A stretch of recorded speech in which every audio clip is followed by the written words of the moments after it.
guests by simply reading a prepared opening statements that I have, Mr. Chair, Madam Chair. So, Bismillahirrahmanirrahim. Esteemed colleagues, former President, Republic of the Philippines, Lore Macapagal Arroyo,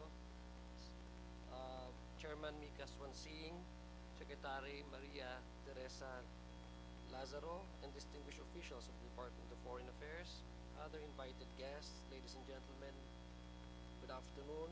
Assalamu alaikum wa rahmatullahi ta'ala wa barakatuh.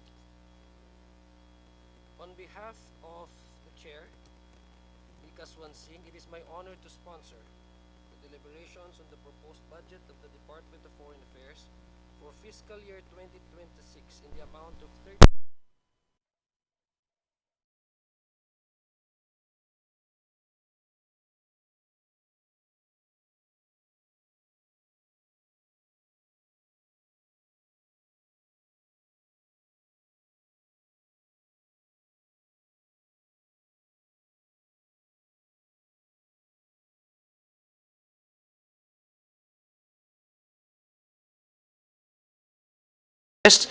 protecting our people abroad, and ensuring that the Philippines has a strong and steady voice in the international community.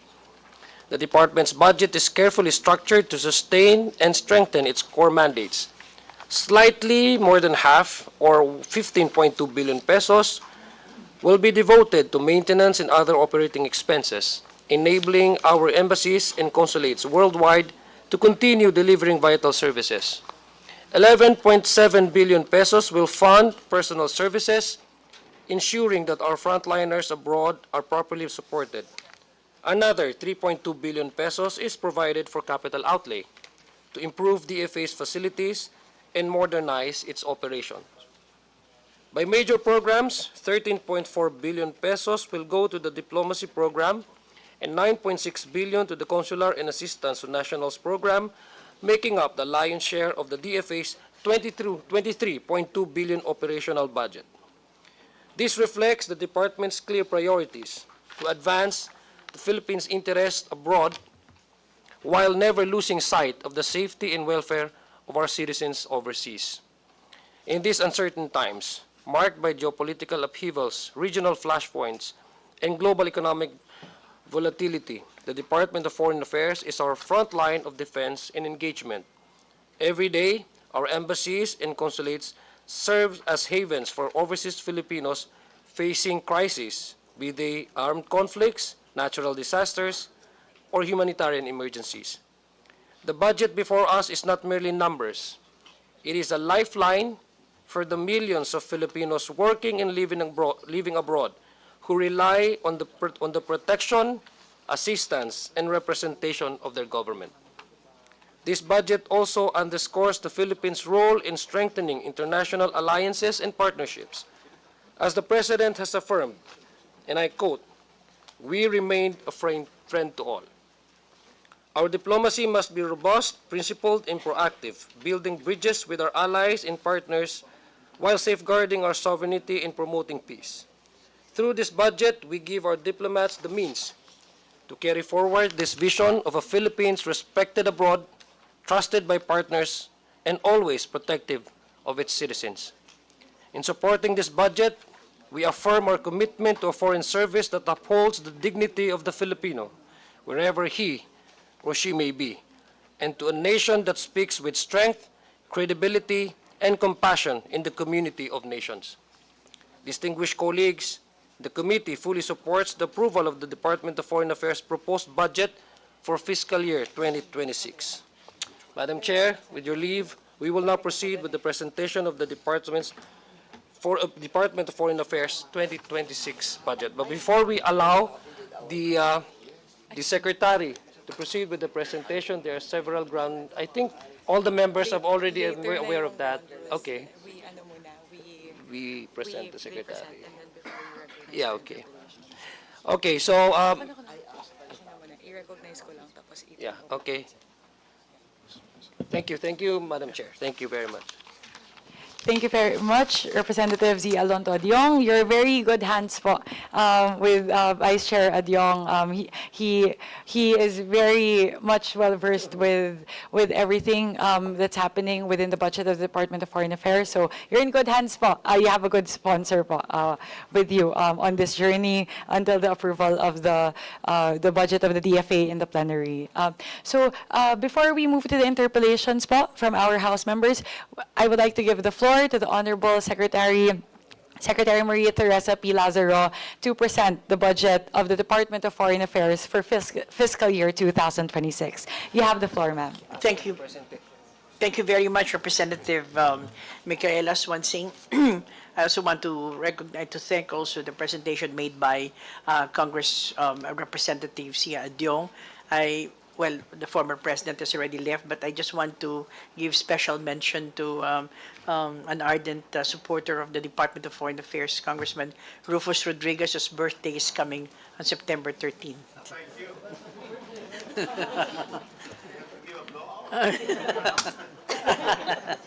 So again, thank you very much to the honorable members of this Committee on Appropriations. It will be very brief, but just to start with, first slide. 3 years ago, President Ferdinand Marcos gave clear and unequivocal mandate to the Department of Foreign Affairs and the Philippine Foreign Service to stand firm in our independent foreign policy with the national interest as a primordial guide. Next, as the Philippine government's agency for the pursuit and protection of our nation's interest overseas, the Department of Foreign Affairs has responded to the President's call with renewed vigor. And as has been mentioned also, it's really national security, economic security, assistance to nationals, consular services, even public and cultural diplomacy, as well as our organizational development. Next slide. Well, here you will see the list of repatriated distressed Filipinos in 2025. The first half of 2025 alone, the department, working with other government agencies under the One Country Team approach, repatriated a total of 2,004 distressed overseas Filipinos, including those affected by the conflicts in Gaza, Israel and Iran, job scam victims in Cambodia, Laos, and even Myanmar, and the continued provision of our Assistance to Nationals Fund and Legal Assistance Fund is very crucial in enabling us to protect the welfare of overseas Filipinos. However, because the Department of Migrant Workers has also been given the same mandate and is now a cabinet-level department, we work together with the Department of Migrant Workers. Next, on consular services provided in the first 7 months of 2025, you have the figures there. 1 million plus on passports, 89,000 on visas and e-visas, 398,000 on apostille certificates, and 38,000. These civil registry reports include report of birth, report of marriage, report of death. These are all documents that we receive from our various foreign service posts. As a result of which, we have opened consular, next slide, consular office to reach more Filipinos here in the Philippines. You can see here that there are 42 consular offices, and in Luzon, as well Visayas and Mindanao. And we are ready to respond to your questions on issues pertaining to consular offices. Next slide, we have also, on bilateral engagements, these are all the countries that the President has been making meetings, discussions, visits, and the other line is, of course, the ministerial and senior officials that we have been conducting. Actually, this is not limited to this number, and there actually are more. But we just want to inform the many countries that we've been actively having these political consultations, among others. Next slide. We are also mandated excuse me, in 2024 to open new foreign service posts. And these are in Bogota, Colombia, opened already, Bucharest, Romania, open, Dublin, Ireland, as well as Helsinki, Finland. To be established in 2025, I think we have already landing teams that are going there. is Philippine Embassy in Suva, Fiji. Why Fiji? It is more or less in the center of the Pacific Islands, and we need them on various issues because we both having problems with climate change, among others, and the solidarity that we get from them.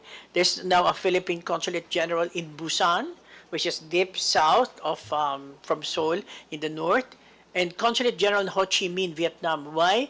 Because this is the business center of Vietnam, Ho Chi Minh. And the next one is Consulate General in Seattle. I think this has been opened before, where it was closed and they were reopening it again because there's a good number of Filipinos in this area. Now, there are two more most important events that is happening next year. The first one is the chairship, the ASEAN chairship of the Philippines, and this will be next year. It will be a series of meetings, a total of 625 or 45 meetings from January. It even doesn't start in January. It will start actually in November until the end of the year. This year it's Kuala Lumpur in Malaysia. Therefore, the last summit meeting will be held in October in Malaysia, and then everything happens in the Philippines. In this particular venue, we can show our leadership, not only in the region, but on a wider level. Next, also in the Philippines, in the United Nations, so there's one is ASEAN chairship, and the second one is in the United Nations. We are all, this year, rather next year, there will be elections in June whereby the Philippines is running for a non-permanent member of the United Nations Security Council. And this is, we have been campaigning for this. We think we have the numbers, but we still need to gather more support. Now, once we become a member of the Security Council, it really heightens up the Philippines as a peacemaker, as a pathfinder, and a partner. We have that slogan. Next, okay, this is now our budget. It's 0.44% of our total proposed national budget. There you are. It's been also mentioned by the chair and our budget sponsor. Next. I think I have mentioned this already, what the security candidature, and that is for 2027 to 2028. Next. Well, the West Philippine Sea, this has been something that has been discussed many years, for several years, but I can tell you that the Department of Foreign Affairs is very steadfast in upholding our interest in the West Philippine Sea. With the South China Sea, we have always two anchors. It's the 1982 UNCLOS and the Arbitral Award of 2016. What we're doing is a little bit different from how the security agencies do it, but we're all in collaboration with each other per the mandate given by the President to us. Next, the FA Budgetary Trusts and Strategic Direction. It's there. And if I can go to the next slide. Just want to inform you that there will be a next generation Philippine passport. I think this is important. It is, and we thank I think Congress for making the passport 10 years. So this was really a big benefit to our people, particularly our OFWs. But here we're coming up with a redesigned, Philippine passport. Finally, I just want to inform you that we are also going for 2026, 3 more foreign service posts. Accra, Ghana. Accra, Ghana, Ghana, I think, is one of the countries in Africa that's very steady. And I think we may not have the good number of Filipinos there, but the economic opportunities and its leadership in Africa is very important. Of course, Philippine Embassy in Astana, Kazakhstan, we don't have a presence in any of the Central Asian republics, and Kazakhstan is probably the most open and, how do you say, is progressive among the Central Asian republics. And Miami. Why do we have a consulate in Miami?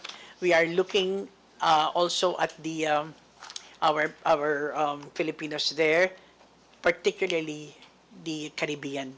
We have so many Filipinos working in the Caribbean, and the distance. Right now, it's Washington who takes care of it, and now we're really going near our constituency to assist them in their with their consular needs. Thank you very much, Mr. Chair. Thank you. Thank you, Secretary. You deserve an applause. Thank you, Secretary, for the thorough presentation. Before we proceed with the actual interpellation and deliberation of this committee budget briefing, just a few reminders in the ground rules that I'd like to, again, the members be appraised of. So the committee, of course, would like to invite the members questions, particularly on the utilization of the previous budget and the proposed allocation for the fiscal year 2026 of the Department of Foreign Affairs. As part of the House's commitment to greater transparency in the budget process and in line with the current leadership's initiatives in the Committee on Appropriations to foster a more participatory budget process, we shall read the questions submitted by the civil society organizations after all members of this committee have propounded their questions to the agency concerned. The Honorable Secretary Maria Teresa Lazaro and her team are requested to provide the necessary clarifications and to respond directly to the questions being asked. And the public following this proceeding are fully informed of the anticipated impact of the proposed budget of the DFA, so that we also would like to, if the Secretary would like to, again, would like the chairman to recognize any of her undersecretaries or assistant secretaries to respond to a particular question, she may do so. May also like to remind our colleagues present that each member is allotted 5 minutes for questioning for the interpellation, excluding, of course, the responses of the resource persons or our guests. So when you hear this first bell, I'm sure you're all familiar with the sound. Can you please play the sound? Yeah. Basta may sound yan, may bell. That's okay. That's an indication that you have only 30 minutes left. 30 seconds. I'm sorry. That's for Kong Rufus Rodriguez. You only have 30 seconds left, and then you have to wrap up your questions. And if you hear this sound again, parang doorbell, no? That means that your time is up. So, in accordance with the long-standing and the respected tradition of this House to accord preferential treatment to the minority, we prefer to allow first the minority members to ask questions, and then followed by the majority, and then the independent members of this House in an alternating manner. So, Congressman Deputy Minority Leader Tinio is present. Is he here? Okay, so since no member from the minority bloc is present, so we directly go to representative of Cagayan de Oro, Vice Chairman Rufus Rodriguez. You have 30 minutes or unlimited time to ask your questions, sir. No exception. Thank you very much, Mr. Chairman, but we're limited to 5 minutes. Secretary, good afternoon, and all the undersecretaries and ASECs and all the officialdom of the Department of Foreign Affairs, and also some agencies that are attached to the DFA. And now, thank you for announcing my birthday, so everybody will now know, and I have to be ready with my blowouts, okay? But anyway, certainly I am here, as usual, to support, of course, the Department of Foreign Affairs.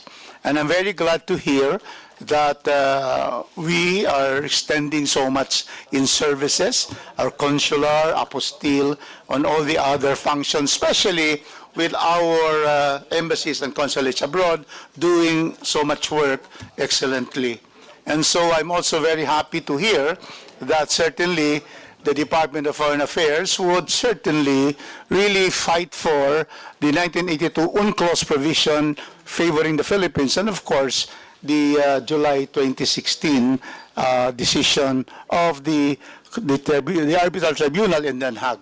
And so we are really here to look at the budget and how we can further support the budget. There has been an increase. I understand, and it's very clear here, that as far as the increase of the Office of the Secretary, we have a good increase of from 27 billion here to 29. Can you confirm that, Secretary?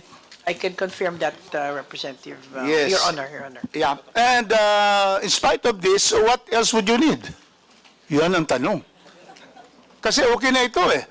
The President has much trust in you as we do in the House.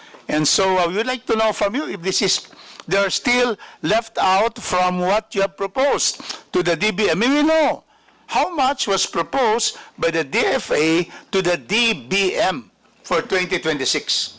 Thank you very much, Your Honor. Can I direct that question to our Assistant Secretary for Finance, please? Yes, good afternoon, Yes, Your Honor.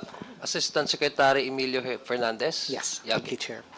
Your Honor, a total of 2.2 billion Tier 2 proposals were proposed to DBM. Yes, and nag-grant naman ho yun for 2026. Yes, In other words, all of your proposals for the 2026 Yes.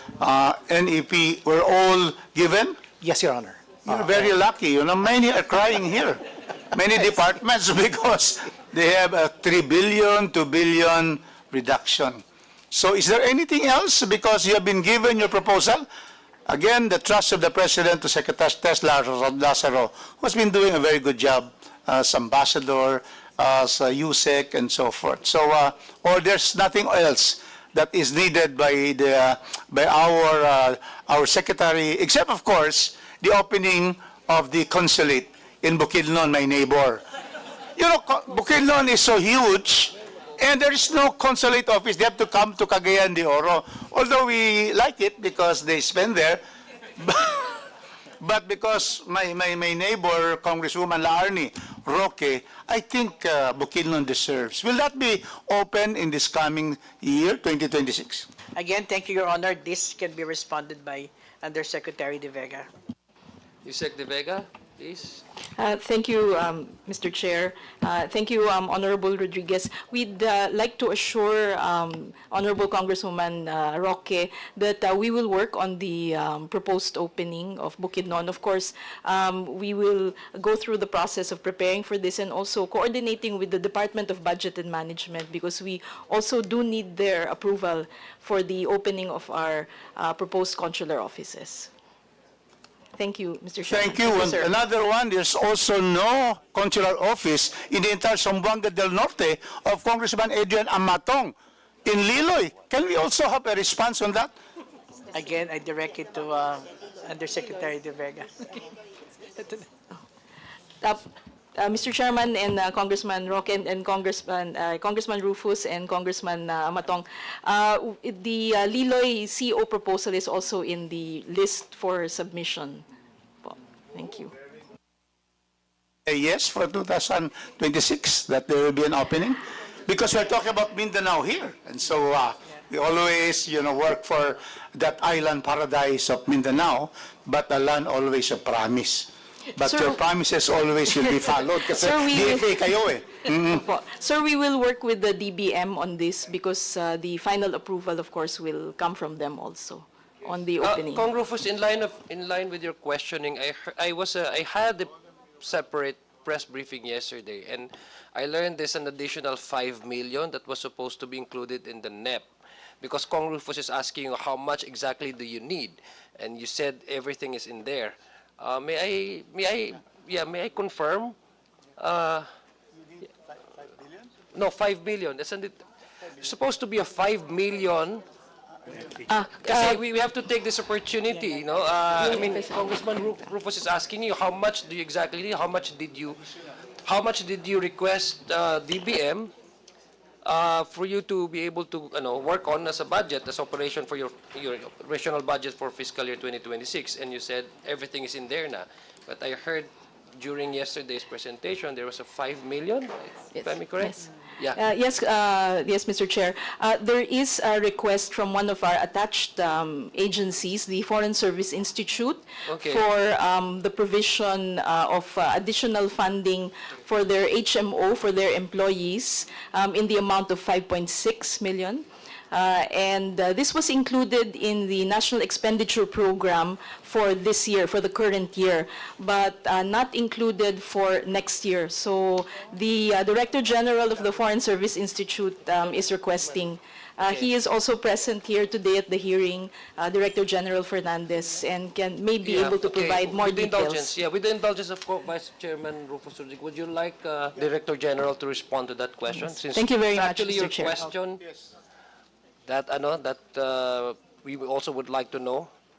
How much can you confirm? Is it in the budget that we are actually have right for 2025? It's already there in the GAA, but in 2026 NEP, it's not there, no? Tama ba? Yes, good afternoon, Chair. Good afternoon to honorable members of the committee. I would like to confirm that it is part of our budget for 2025, but it was excluded for the NEP for 2026. Hence, I request that it be included as well to sustain the HMO coverage of the personnel of the Foreign Service Institute. Thank you, sir. Thank you. Yeah, Vice Chairman Rufus Mr. Chairman, I Rodriguez, really admire our debonair chairman for remembering. Imagine there's a 5.6, and because it's the chairman who remembered it, it will be included because he's the chairman. Thank you, sir. The presiding chairman. The other thing, Secretary, is our Canberra embassy. The consulate is so small. And, it's just really one small room. Mas malaki pa yung stock room ng Congress dito sa South Wing. Is there a way we can be able to have something to expand that, to have to serve those who are going to go to Canberra, our capital, so that we are able to really give comfortable services to our people in Australia? Your Honor, Canberra is a very important post. It so happens that these buildings that you saw has been there for quite some time, and because of this recommendation, or rather statement that you made, we will certainly make sure that the space for the consular area will be bigger. Thank you, Secretary. May I know now from other attached agencies, what else would you need? Because we're going to add 5.6 to the institute. Is there any other? Because we are really here to help to increase the budget, because the FA has been doing an excellent job in really trying to be able to put our best interest forward, especially against China. So we would like to support. Yeah. So is there anything else? Because maliit lang ito, 5.6, tapos the embassy in Australia. So I'll give you another. I have 30 seconds. No problem. But let us ask Okay. the Secretary. What you have, the statement that you have made, Your Honor, is really of value. But if you ask now, what is really the need vis-a-vis the country that you mentioned? Actually, we need to strengthen our cybersecurity. I think that is a very important aspect, and it's just that I think we are also looking at, my colleagues are talking about stopgap measures and all that stuff, but we are zeroing in on that as part of the security that we have to maintain because of many other factors. Thank you, Mr. Chair. So in terms of budget, how much would you need to really be able to have a very good cybersecurity for our country? Your Honor, can I call my colleague in charge of OWAMS? What is OWAMS? Asset Management. Yes, Asek Hilado. Yes. Thank you very much, Mr. Chair, Your Honors. Sir, we do have allocation from, as approved by the DICT for our ISSP. We do have budget for cybersecurity, I think in the range of around 350 million.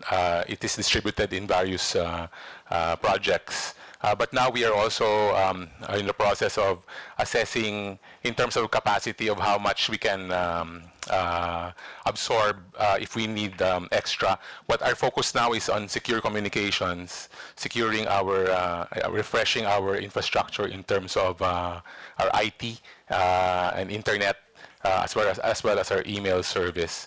We do have a proposal, and it was given by the DBM in terms of moving towards having a separate ICT office as well, which is actually one of the proposals that we are working with the DBM, sir, in that regard, just to strengthen our capacity for cybersecurity as enunciated by the Secretary. Thank you, Mr. Chair. Secretary, is it included what, ASEC ba? What you just mentioned, is it included in the presentation, or it's going to be a separate and it's still it's a Your discussion Honor, with my the DBM? understanding is it is not included, correct? It's still under what you call it? It's still Tier two. under. Oh, are you still being discussed this over with the DBM? With the DBM, I think it is something that we have discussed with the DBM Okay. on Tier 2. So it's not yet there in the NEP 2026. Okay. So let's ask directly, how much would that be? Because, you know, the House has the power of the purse. And so therefore, if you see the need for that cybersecurity independent office in the DFA, certainly we would like to give that. So how much would that cost? Let me just check. Is it 350 million as you mentioned yes, sir. earlier? Apo. Sir, yung modernization, yung total kasi, sir, na binigay is 100, mga 300 million po, sir. natin kung kasama sa Tier 2. But if we are moving, Mr. Chair, if we are moving towards establishing the ICT office, we may need some home-based plantilla items as well, which will be on the part of personal services, Mr. Chair, rather than on the MOE side.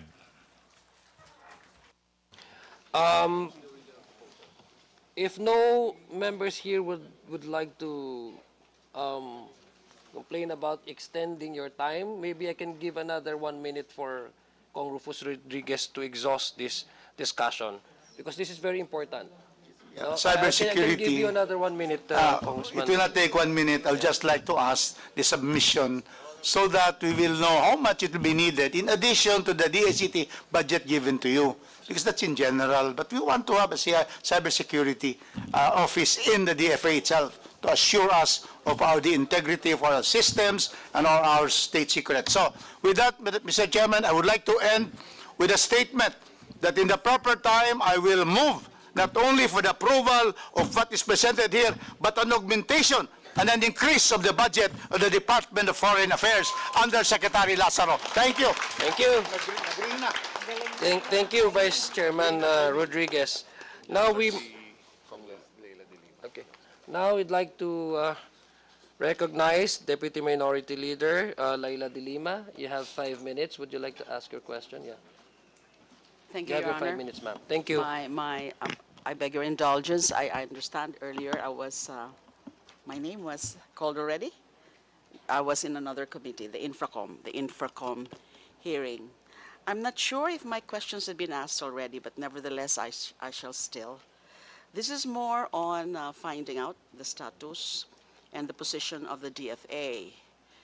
First, on the issue of, you must have heard about the filing of a resolution urging the DFA to introduce a resolution before the United Nations General Assembly to call on China to respect the 2016 arbitral ruling and for it to cease and desist, to stop its acts of aggression against the Philippines within the West Philippine Sea.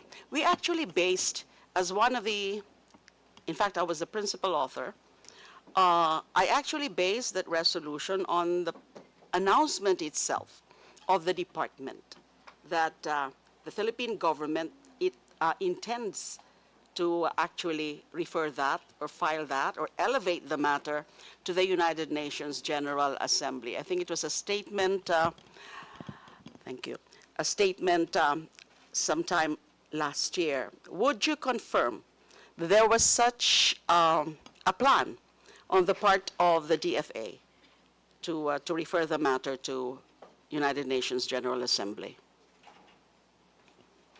Thank you, Your Honor. To respond to your question, I just want to inform you that the Department of Foreign Affairs is looking at a strategic, deliberate, and calibrated approach. And this is what we need to promote, the resolution that you have mentioned. The UNGA will be meeting this, at the start of the United Nations General Assembly this September.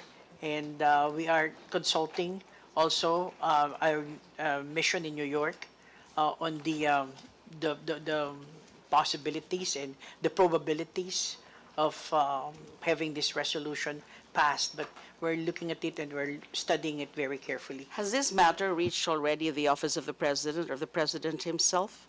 Was this idea ever put up in her presence?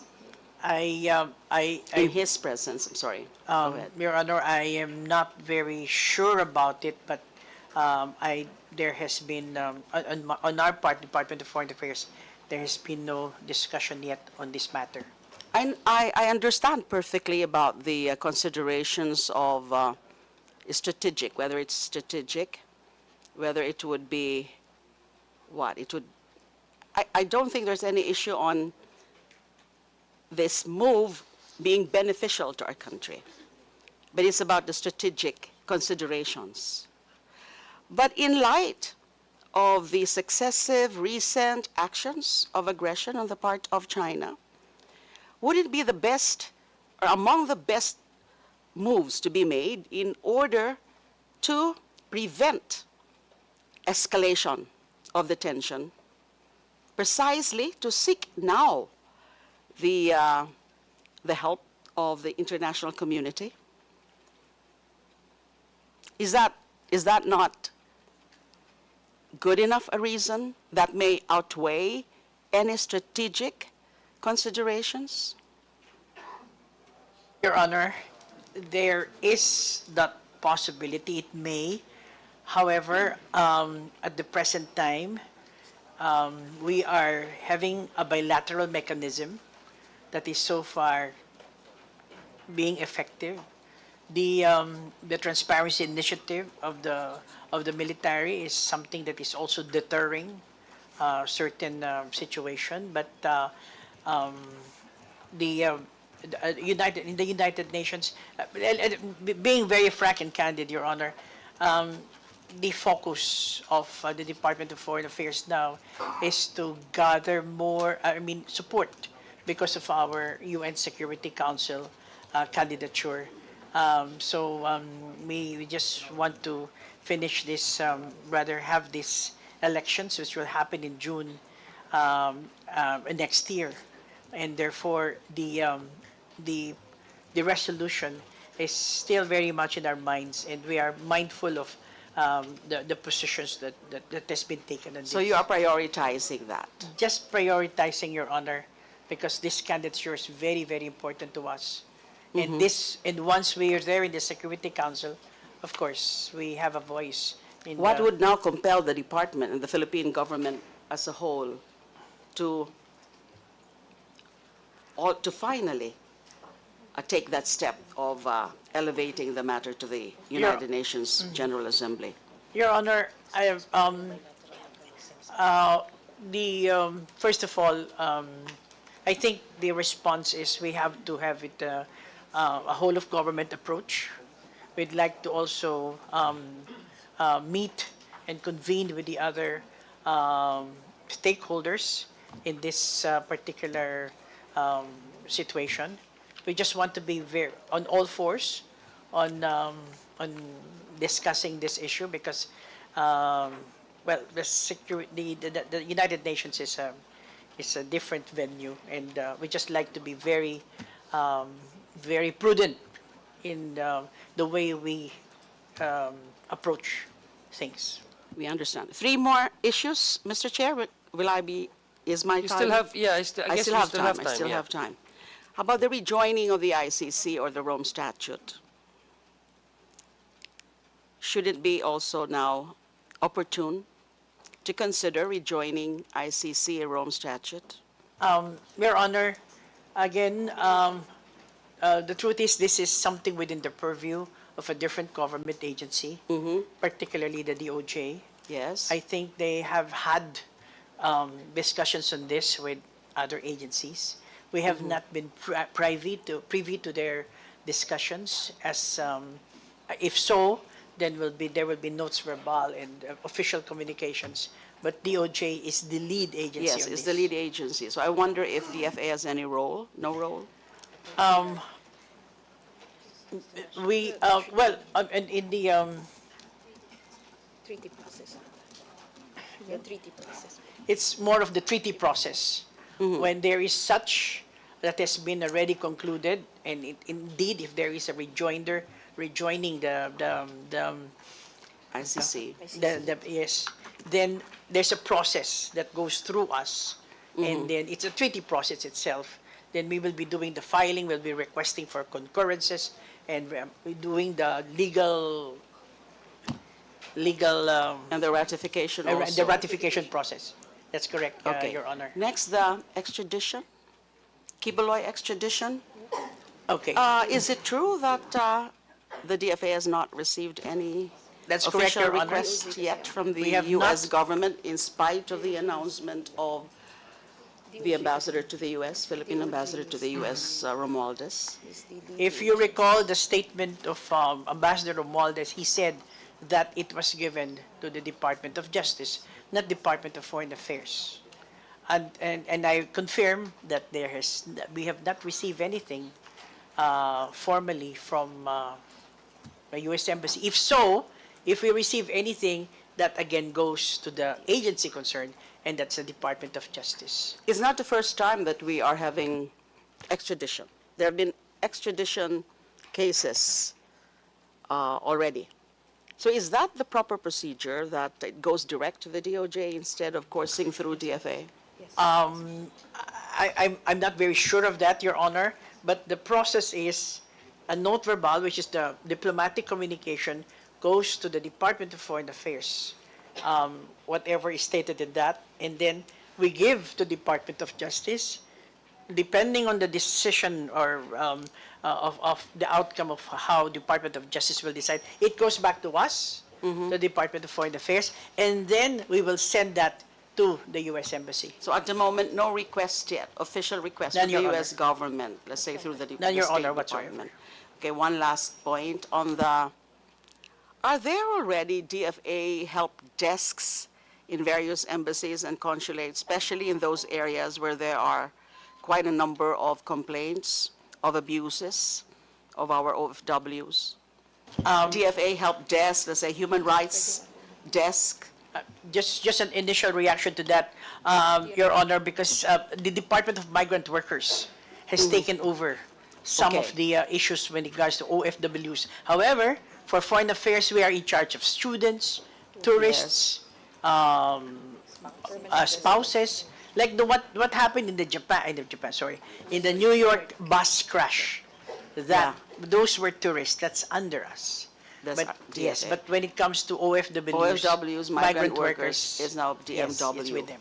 No coordination whatsoever Oh, with DFA. it's there's always a coordination, and we still adhere to the one country Because they will team course approach. through the embassies, they will course through the Yes. consulates. They do. Right. And then we give it to the Department of Migrant Workers. But, Your Honor, just wanted to add that the DMW has still very limited MWOs, migrant workers offices. For those who do not have MWOs or migrant workers offices, it goes to the Department of Foreign Affairs, and we take like the issues in Laos and Myanmar where there's a lot of scams happening. Yeah. We are the ones who extract them. It's the Foreign Affairs. Thank you for all those information, Madam Secretary. Thank you, Mr. Chair. That's all I have. Thank you. Thank you, Congresswoman De Lima. Before we proceed to the next interpellator, I'd just like to acknowledge the arrival of the following members: Honorable Paulo Marcoleta, Honorable Munir Arbison, Honorable Maria Isabel Sagarbaria, Honorable Kenneth Gatchalian, Honorable Antonio Tino, Honorable Marco Huanco. Thank you, sir, for joining. Thank you, sirs and ma'ams, for joining us in this committee deliberation. So we proceed with the next interpellator, Representative Adrian Amatong. Yes, sir, you have 5 minutes. Good afternoon po sa entire DFA family. Ma'am, natanong na po ni ni Kong Rufus kanina. So, i-clarify ko lang, hintayin ko lang po yung official communication. Pero more or less okay na po yun na po. Kasi I believe na delay lang yung ibang information tapos nasubmit na namin last week or the week before that. So, yun lang po, wala na kayo matanong. Certainly coordinate. Thank you, Your Honor. Oh, you're done? Okay, thank you. Thank you for that very brief question. Yeah, so we proceed with the next interpellator, Deputy Minority Leader Antonio Tino. Sir, you have 5 minutes. Thank you, Mr. Chair. Good afternoon po sa DFA. Una po, ilang mga questions sa budget ng DFA. Sa inyong may mga nakita kaming notable increases.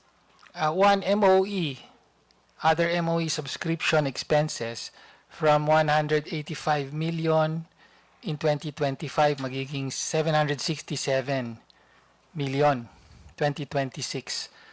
313% increase. Pwede po ma-explain lang ano po yung subscription expenses na ito? Thank you, Your Honor. Can I give that to our Assistant Secretary for Fiscal, Fernandez, please? Asek Fernandez, please respond. Thank you. As additional information sa guidelines ng DBM, subscription expenses cover the cost of subscription to library and other reading materials. You do a lot of reading. Yes, thank you, Your Honor. Chair, if I may. This pertains to our OCA, Office of Consular Affairs, their subscription to certain software services. Yes. May we know the nature of these software expenses? Actually, parang nakikita na po nating trend to across all government agencies. The other day, I raised a similar question with the Civil Service Commission. Kasi doon from several 100,000, naging 600 million or something ang kanilang subscription expenses. Okay? Your Ano Honor, po yung software na ito? Your Honor, Undersecretary De Vega will respond to that. Hi, Tess. Hello, Congressman. Thank you very much for your question, and thank you, Madam Secretary and Mr. Chairman. Just to provide more information on the subscription costs, as mentioned earlier by our Assistant Secretary for Financial Services, these are subscription costs used mainly by the Office of Consular Affairs, including cloud subscription for the data, and also the software for our visa division team and the e-visa technical program, because we are now in the midst of onboarding po and also partial implementation of the e-visa system of the department. Okay. Thank you, Congressman. So, mukha po, Mr. Chair, na the general move towards so-called e-government entails a lot of new funding for, among others, cloud services, software services, and so on. So, syempre, kailangan palaging mapagbantay din tayo sa mga ganyang kontrata, no? So, could the department provide the committee with, an inventory of these subscription services? We will do so, Thank you po. Congressman and Mr. Chair. Thank you. Napansin din namin sa capital outlay nyo naman, machinery and equipment outlay from 80.3 million in 2025 to 1.039 billion for 2026. That's a 1,193% increase. Ano po yung equipment na ito? Machinery and equipment kasi, hindi siya capital outlay na infra. Your Honor, our Assistant Secretary for Asset Asset Management will respond. Thank you, Mr. Chair. I think this includes our retrofitting allocation. Parang di kayo sigurado, sir. Sir, ipacheck ko lang po, sir, kasi I think the machinery and equipment includes our capital outlay for the retrofitting project po of the DFA. What is the retrofitting? What are you retrofitting? Sir, we're retrofitting our old headquarters on Ross Boulevard, and we are implementing this as a 3-year project for the retrofit of the DFA, the old DFA building in Okay, but Ross. why is it under machinery and equipment? 1 billion. Anong machinery and equipment ba to?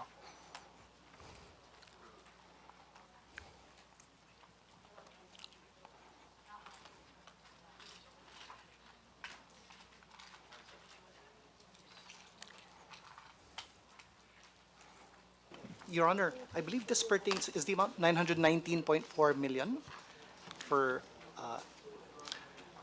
Well, in the NEP, yes. there's an item under machinery and equipment outlay. It says 1.039,247,000. So tama yan, 1.039 billion. Yes. Among the highlights of our gas, itong General Administration support, meron 919... Asek, can you speak closer to the yes. microphone? Yeah, Meron please, thank you. Meron hong 919.4 for ICT projects, including the acquisition of ICT equipment and software. That is Okay, so this under- is ICT equipment and software. This is part of our International System Strategic Plan, Information Strategic Plan. Okay. Yes. So, again, meron na bang mga may rundown ho yan. O tsaka may contractor na, ganun? No, wala pa. O bago pa lang, ibibid pa lang? Yes, these were mga DICT approved projects. Okay. Aha. So, pahingi na lang po ng Yes. detalye. Yes. Okay, thank you. Now to some more policy questions. Yung dati po merong presidential, parang VFA commission, tama ba? But it morphed into Presidential Commission on Visiting Forces. Dati Presidential Commission on the VFA. Pero dahil po sa dumadami na po ang mga VFA ng Republika, ay naging ganyan na po, no? So it's attached to the DFA. You head it, I believe, the secretary Chair, we're the chairs chair. it. Correct. Okay. So ilan na po ba ang mga VFA? Alam natin yung, of course, with the US and then the Status of Forces Agreement with Australia. And recently, treaty na rin po ba yung sa Japan? Yes? Was it ratified? Okay, thank you, Yes, Your please. Honor. Please, Just to respond, and then I'll give the floor to you, Undersecretary Habulan, who is the head of the executive director of the Philippine Commission on Visiting Forces. To your question, yes, so we have the US, we have Australia, and the RAA with Japan has already been ratified both by the Philippines and Japan. There are other in the pipeline, and I'll give the floor, Your Honor, to Yes. to That would be USEC. my next question. Kasi reading the papers, apparently there's a long list in the pipeline. So ano-ano po ito? In the, Your Honor, in the pipeline, there is New Zealand, which has been signed already. Sorry, but- what was that? With New Zealand, New Zealand. a Okay. SOFA, which has been signed but not yet ratified. Okay. We also, what is now in the, there's supposed to be a signing of Canada I understand that the Minister of National Defense will be visiting the Philippines for the signing of this SOFA with Secretary Chudoro. And then under negotiation is France. So those are those that are in the pipeline. Okay. So there's New Zealand, then there's Canada and France. Yung in the paper sinasabi na meron din daw UK. Tas minsan binabanggit India. Wala pa po 'yon. None whatsoever. We have not Okay. discussed that. Okay. Ang understanding po natin sa mga treaties na ganito, kaya nga po may special provision pa nga sa Constitution, di ba? Requiring that hindi lang executive agreement, kung hindi ratified by both of both countries, di ba? Ratified by both countries. Kasi ang understanding sa Constitution is generally allowing the presence of foreign militaries on Philippine territory is a diminution of our sovereignty, no? So, kaya noon malaking issue na US bibigyan mo ng VFA. Pero ngayon po ang naging foreign policy under Marcos, yung Australia was in 2007. That was at the height of the war on terror, no? So yun yung parang rational doon. Pero ngayon under the Marcos administration, yun na nga, you yourself enumerated the agreements that Japan, andyan na, New Zealand, iraratify, tapos may pipeline. So, ano po bakit po ganyan? Pakipaliwanag. Bakit po binubukas natin sa militar ng iba't ibang bansa ang ating teritoryo na hindi normal na ginagawa ito ng ibang mga bansa? Your Honor, I beg to disagree on your statement that you said about diminution of our sovereignty. Well, this has been discussed, these issues have been discussed together with the Department of National Defense. Actually, if you look at it from a cursory opinion, these countries have been very supportive in terms of their statements and some exercises that they have been with, that they join us. It all started with HADR issues, meaning humanitarian assistance and disaster relief. And so it has evolved. And, I think some of these issues here are within the purview also of national defense. And therefore, it has evolved into such having this visiting forces agreement. Okay. Mr. Chair, just a few, let me just wrap up. Would you agree that these countries are also the close military partners of the United States, no? Both in NATO as well as in the Asia-Pacific, or as the US like to say, the Indo-Pacific? Yung mga nabanggit po, Australia, New Zealand, Canada, Japan, of course. Tama po ba? France, you mentioned France. To a certain extent, opo, yes. Okay. No? But I still have to emphasize that they have their own remit. I mean, these countries have their own contributions to our defense policies. I see no reason. Would you also agree that in the event of a war between the US and China, as many people talk about, over Taiwan, that these agreements would allow these US allies to use our territory as a launching pad for on the US side? Kasama na tayo, in other words, no? So ito mga bansa na ito rin naman yung kanilang so-called coalition of the willing. Every time nang gegera ang US o may gera ang US, sila rin naman ang mga kakampi, hindi po ba? So would these agreements do these agreements provide the legal framework that would allow that? Before we allow the Secretary, just to remind the gentleman that his 5-minute Opo. time is Yes, that was my last question. Yes, we will allow the Secretary to respond. If the gentleman wishes to continue on with this questioning, he can avail of the second round. Secretary, please Yes, respond. thank you, Mr. Chair. a direct response is that the status of visiting forces is merely a legal framework and subject to Philippine consent. Furthermore, I defer your questions to the Department of National Defense. But yes or no lang po, does it allow? Sorry, Yes or no? Congressman Tini, I'm so sorry. I have to be strict with the 5-minute Opo. rule. My question you was, can- yeah, required, yes or no It's very answer, Chair. important. It's actually very important. We understand where you're coming from, and we do support the line of questioning. But we have to strict with Yes. the Yes, Chair. with the rules of this committee that every member would be given 5 minutes time. So you can actually Thank you, Chair. continue with the question later on. Anyway, it won't take long kasi there are just few members who wish to ask. You can avail of the second round. Thank you, Congressman Tino, for your understanding. Next is we proceed with Representative Mark Coanco. Thank you, sir. You may proceed. You have 5 minutes. Thank you, Mr. Chairman. First of all, I'd like to comment on finding out that Ghana and Kazakhstan, we are opening relations there. Ghana is pursuing nuclear power aggressively. So Kazakhstan is one of the world's big suppliers of uranium. And so if the Philippines would go nuclear, then Kazakhstan would be a supplier country. And we need to have an intergovernmental agreement with them on this matter.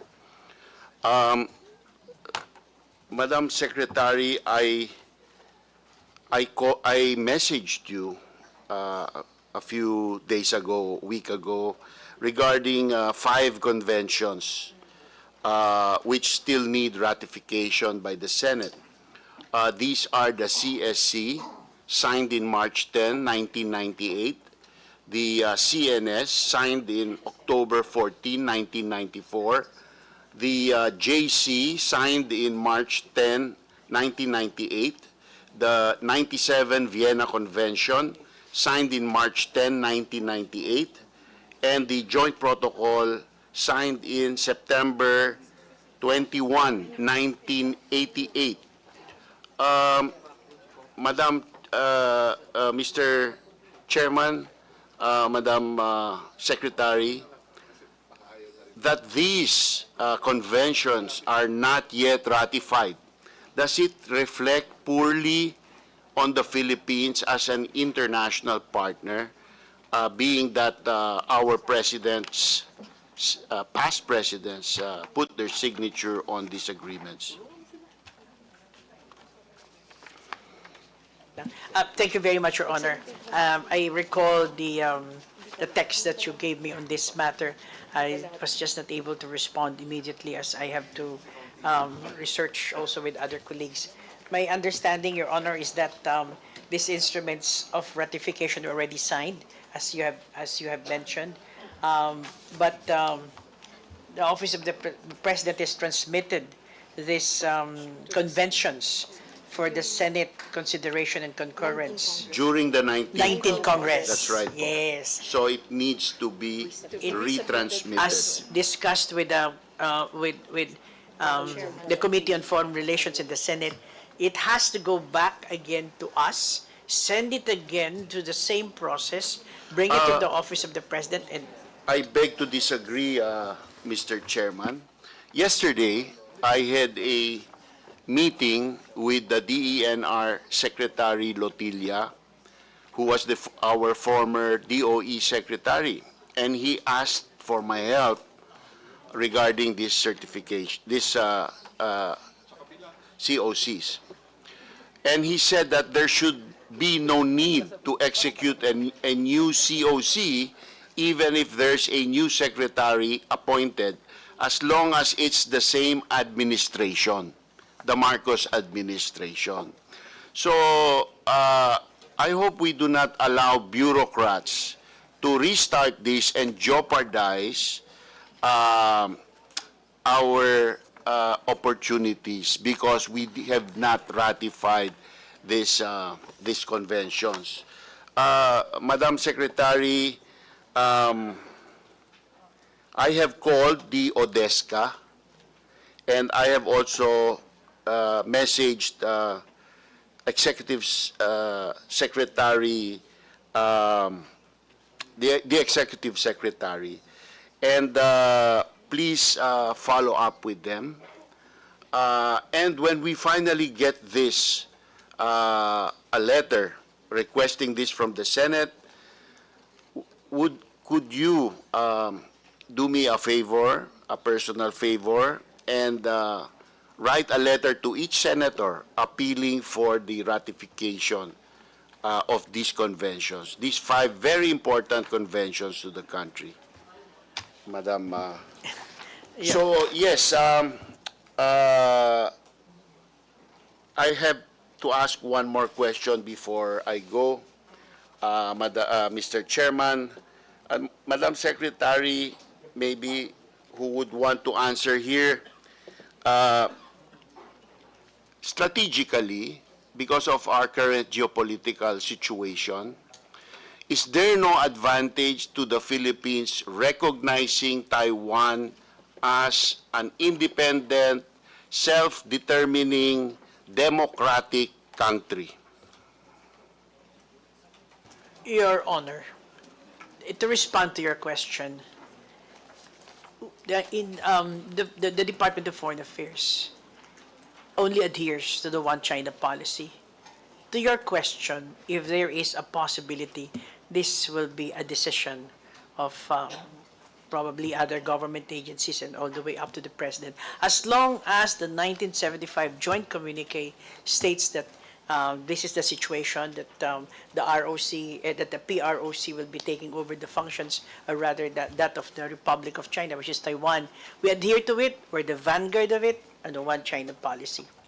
And we only recognize one legal government, which is the People's Republic of China. I made that statement because, and I asked the question, because if there will be conflict in the West Philippine Sea, Taiwan will be our ally. And it seems to be that we are half-baked in our treatment of that ally.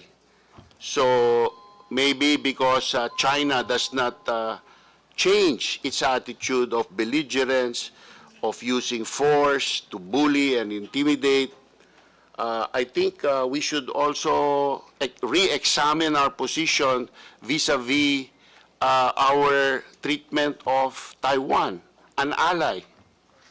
Mr. Chair, ours is a policy decision. Perhaps to your recommendation, there is an operational part to it, and that's what you have described. So as Department of Foreign Affairs, this is our policy, and we will adhere to it. Thank you.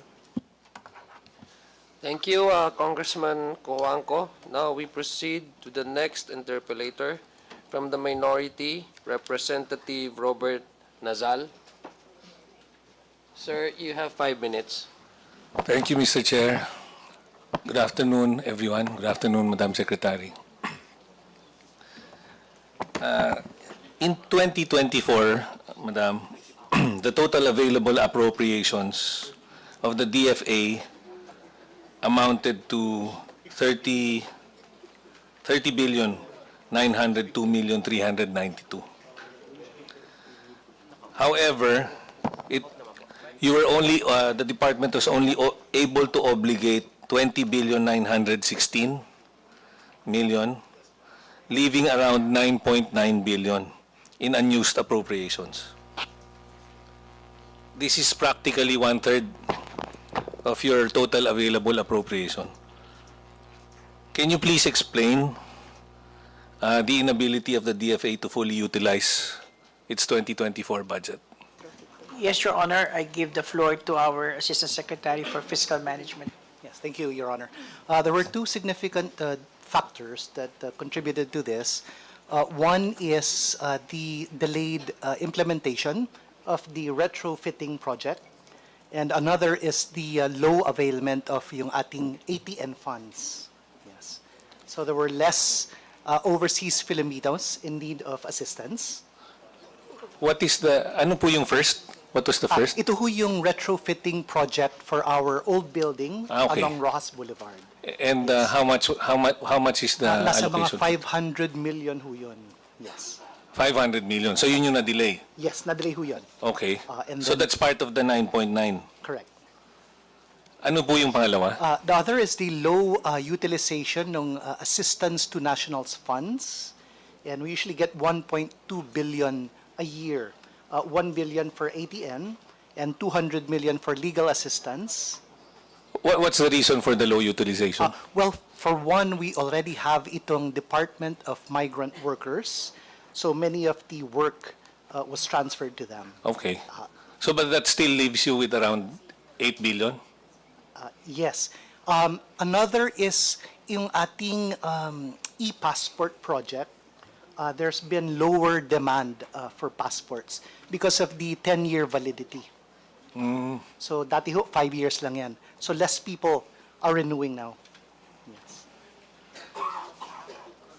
Yes. And we expect an uptick by 2027, 2028 because it was first implemented itong 10-year validity in 2018. So for 2025, based on your projections, the DFA is projected to have a 7.8 billion 945 7.8 billion in unused appropriations. So what are the efforts being taken to ensure that the funds being requested and made available will be used? Yes, well, thank you, Your Honor. We are undertaking itong mga tinatawag na catch-up plans, no, making sure that early procurement is undertaken.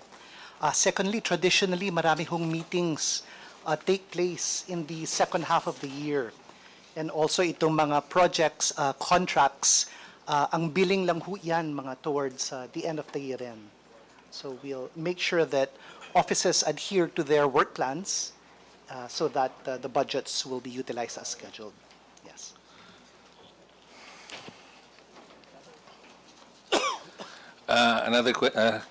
Next question. The DFA has an off-budget account generated from passport fees. So, off-budget accounts are not subject to congressional approval as its generation and use is already provided by existing laws. So, for purposes of transparency, please explain why the actual expenditures for 2024 is far greater than its revenues. The same is true for your projections for 2025 and 2026. So, at this rate, the DFA will use up all its off-budget account, which stands at 602 million as of December 31, 2024. Yes, Mr. Chair. Is that the intention, to use it all up? Yes, thank you, Your Honor. Itong off-budget accounts, ito ho yung passport revolving fund. So currently, we have about 600 million there. Yung collections nito, the income is derived from yung expedite fees from passport services. And much of it, yung expenses, is because of yung mga contractuals that we hire. So we foresee with the uptick again of passport applications by 2027, 2028, akyat na hulit yan. Yes. Okay.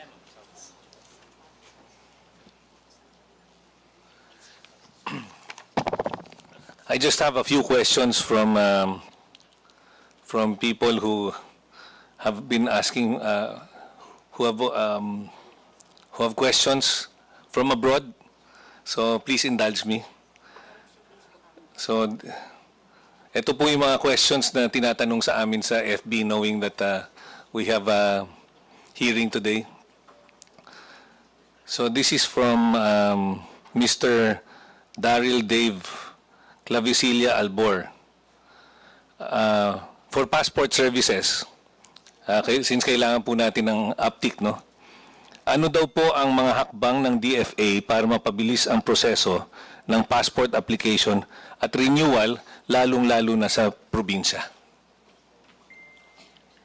Thank you, Your Honor. Can I give the floor to our Chief Coordinator, who was also the former head of Office of Cultural Affairs, please. Yeah, Ms. Obinya. Oblena. Obena, please. Thank you, Mr. Chair. Obinya, please respond. Your Honor, currently, our turnaround times for passport services is 10 working days for consular offices. But we do have an expedited process wherein we have a turnaround time of 5 working days. And I wish to inform also Your Honors that besides our office in Asiana, we have 42 consular offices all around, all over the country who service our kababayans, especially those who are far from here in Metro Manila. Where can we see po the list of offices and where they're located? It's, we can provide you the list, but it was in our presentation, but we will provide it to you, sir. And also, the Office of Consular Affairs also has a new Facebook page, and we also have the list of our consular offices there. But we just launched our new Facebook page so to be able to serve our kababayans better. How do we serve areas such as GIDA sites? Yung mga ano po, geographically isolated areas.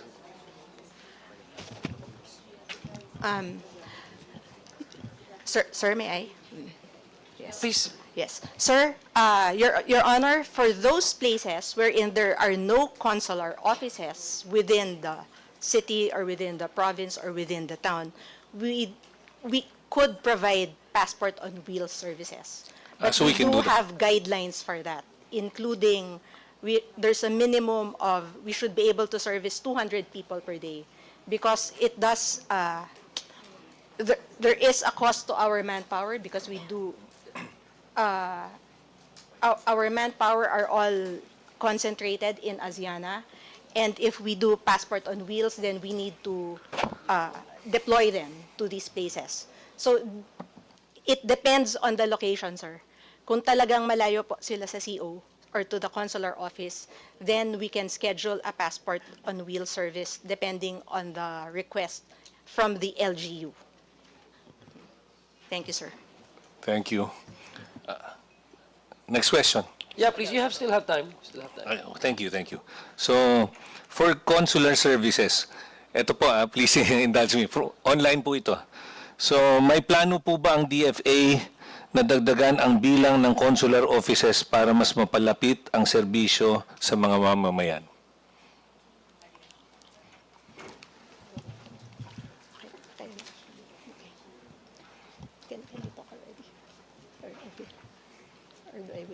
Okay. Thank you, Your Honor.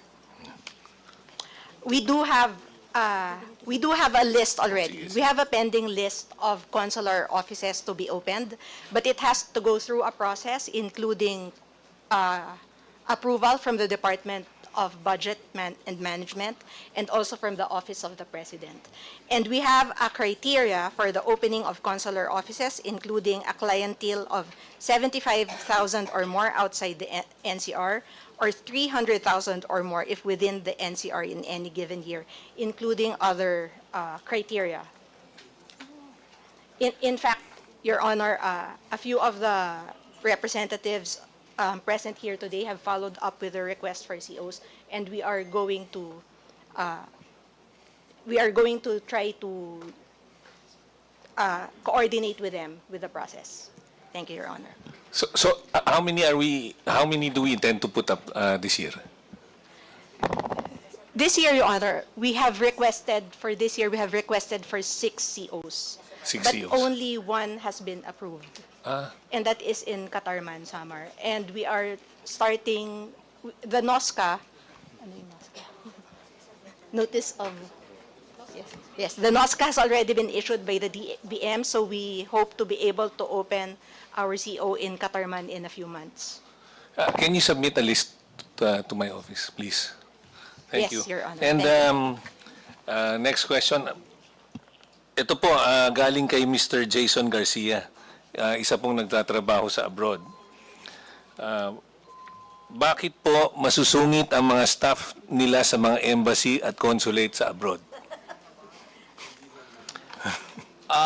Yusek De Vega, please respond. Bakit daw masusungit yung mga staff nyo? Thank you very much po, Your Honor. Thank you very Kaya much. nakasmile kayo ngayon Oo nga lahat po. dito eh. Thank you very much po, Mr. Chairman, and thank you very much po, Congressman, for bringing that question from one of our kababayans to our attention. We can assure you po that on the part of the Department of Foreign Affairs and our foreign service posts and our consular offices, client service is one of the pillars of our public service overall, and we do take measures, and we do have a program of training and retooling of our personnel to ensure not only that they know exactly what they're doing, and what they're doing is in line with the procedures under our existing guidelines and regulations, but that they also perform their duties in the best way possible to provide the best service to our clientele. If I may share po, a personal practice that some of our colleagues do and that I myself do, we put a small mirror po. We require our frontline personnel to have a small mirror sa may window po, lalo na po yung mga processors namin, para nakikita po nila yung itsura po nila, lalo na po at the end of the day, para siguraduhin po hindi lang sa umaga po medyo maayos po, fresh ang itsura, pero hanggat magsara po kami for our services for the day. But we can assure you that we will continue to monitor closely and make sure that our people serve to the best of their ability also, and to make sure that our public, our kababayans, those overseas and here in the Philippines, get the best service possible. Salamat po, sir, for the question. May I ask Congressman Nadal, asan country yan na yung OFW? Para malaman, ma-single out natin. Kasi, saan ba yan? Saan galing? Okay. So we can also advise that embassy or consulate to be more Dalawin natin, Mr. Chair. friendlier to, diba? But we will find out. We will find out from the online respondent. Jeddah, Saudi Jeddah. Arabia. Okay. Baka ho kasi sa Jeddah ba nakatakip? We will remind po our post po, sir. Thank you, thank you. Thank you. And Yeah, you still, I still have have 30 time? seconds. Yeah, please Okay. wrap up. Yeah. So, under Republic Act 11861, yung COs po, NJOs of all departments, lalo na yung for the solo parents, they're allowed a 7-day parental leave. So I just want to ask the Department of Foreign Affairs if this is being applied to your COs and JOs. Yes, Secretary. That will be your last question, sir. Last three? No, last one lang. Okay, okay. Nag-expire na talaga. But you can avail of the second one if you want to. Thank you, Mr. Chair. Yes, thank you, thank you. Thank you, Your Honor. Can I request our Assistant Secretary for Administration to respond to that? Mr. Chair, with your permission, Yes, yeah, Mr. Chair. please, yes. Yes, bearing in mind civil service regulations, Your Honor, that COs and GOs are technically not, we don't have employer-employee relationship. This benefit, as far as we're concerned, is not, they don't have entitlement to this benefit of solo parent leave this time. That's why, ASEC, kaya po yung sorry. under RA 11. I'm sorry, I'm Ay. really sorry. I'm so sorry. Gusto ko sana pagbigyan kayo lahat, but we are still really have to It's still strictly within impose it's the still within 5-minute the rule. topic, Yeah, Mr. but Chair. you can, the gentleman can avail of the next round para po maayos kasi 5 sige, minutes sige, talaga sige. po, sir. Thank you, thank you. Thank you, Mr. Chair. Maganda po Thank yung you. mga tanong nyo eh. Gusto ko rin po marinig mamaya. So we proceed to the next interpellator. Representative Maria Rachel Arenas. Good Yes, afternoon, ma'am. everyone. Yeah, 5 Mr. minutes, Chair, ma'am. I will not be directing any questions to the DFA at this time, as I have had the privilege of working closely with the department in the previous Congress. And I'm very pleased to continue this collaboration as the re-elected chairperson of the Committee on Foreign Affairs. Last Congress, we forged a strong and effective partnership with the DFA, resulting in several truly remarkable achievements, legislation that had been pending for decades. Among these, we've successfully passed the new Philippine Passport Act, the Philippine Maritime Zones Act, the Archipelagic Sea Lanes Act, the Loss and Damage Fund Board Act, and the DFA Retirement Benefits. These milestones reflect the power of sustained cooperation between the legislative and the executive. I also want to express our deep appreciation to the DFA for the unwavering support you provide us, particularly when we represent the country abroad. Your assistance with passports, the repatriation of our constituents, and the support you extend to our overseas Filipino workers in distress are invaluable. While some of these functions has been transferred to the Department of Migrant Workers, but whenever we call you, you consistently respond promptly whenever we raise urgent concerns, and this dedication does not go unnoticed and is deeply appreciated. As we move forward with today's budget discussions, I urge our colleagues to ensure that the DFA is equipped. I'm sure Congressman Rufus has already manifested that many times. With the resources, or if we can even give them more, it needs to continue its vital work in promoting the Philippines' interest abroad. Thank you, Mr. Chair. That's all, Mr. Chair. Thank you for your manifestation of support, Chairman Arenas. We proceed with the next interpellator from the minority, Representative Paulo Marcoleta. Sir, you have 5 minutes. Thank you, Mr. Chair. 4 questions. The DFA on the issue of China and the West Philippine Sea as a backdrop. The DFA underscores that it will remain steadfast in upholding the interests in the West Philippine Sea anchored on UNCLOS and the 2016 arbitral ruling. Question is, what specific diplomatic, legal, and multilateral mechanisms will DFA fund in 2026?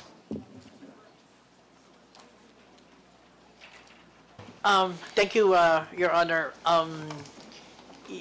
Well, you have mentioned the different levels of support that and commitment that the Department of Foreign Affairs is giving in this issue of the West Philippine Sea.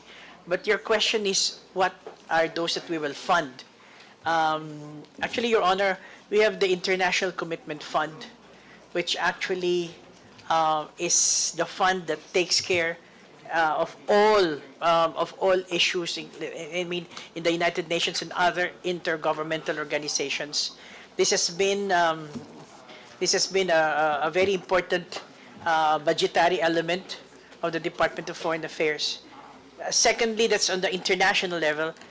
On the regional level, there's ASEAN, and we have been an active member of ASEAN. And as I mentioned earlier, 2026 is the chairship of ASEAN.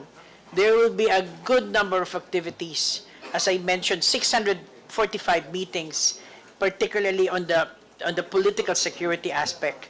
We will be discussing a good myriad of issues on this, and of course on the bilateral.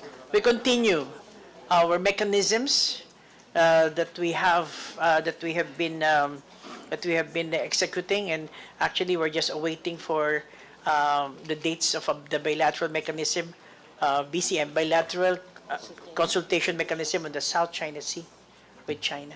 Thank you, Mr. Thank you, Madam Secretary. And Mr. Chair, since you mentioned the ASEAN chairship, how will the 193 million ASEAN chairship budget be leveraged to secure regional consensus on the South China Sea? I thank you, Your Honor. I give the floor to Undersecretary Helen De Vega and to discuss this particular issue. Yusek De La Vega, you recognize. Thank you, Madam Secretary, and thank you, Mr. Vice Chair. And to the question of the esteemed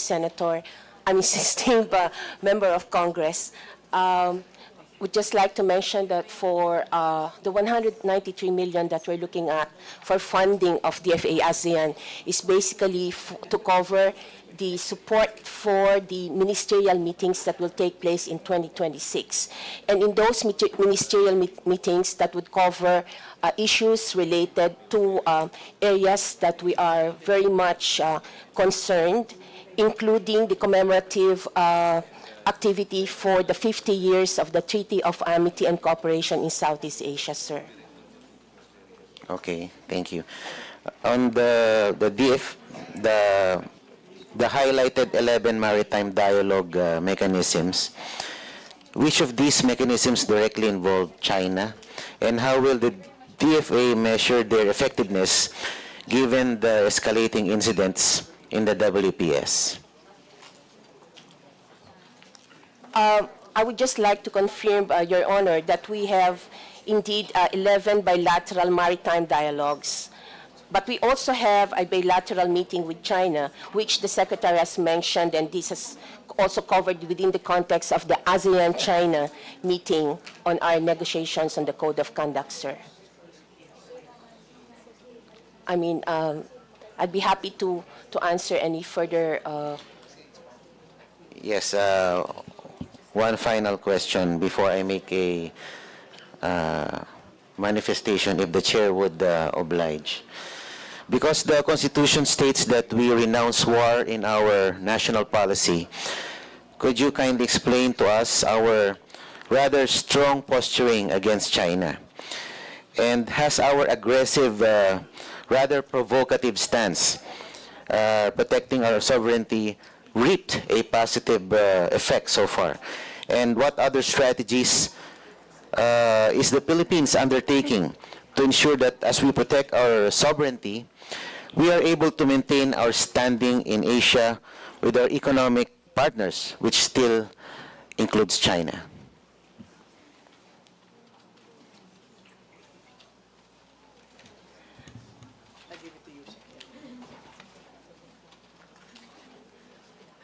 Your Honor, I think the question of Your Honor, Madam Secretary, refers to how do we continue to advance our policy with regard to our constitutional, that we will maintain an independent foreign policy and strengthen that vis-a-vis our relations with other countries as well.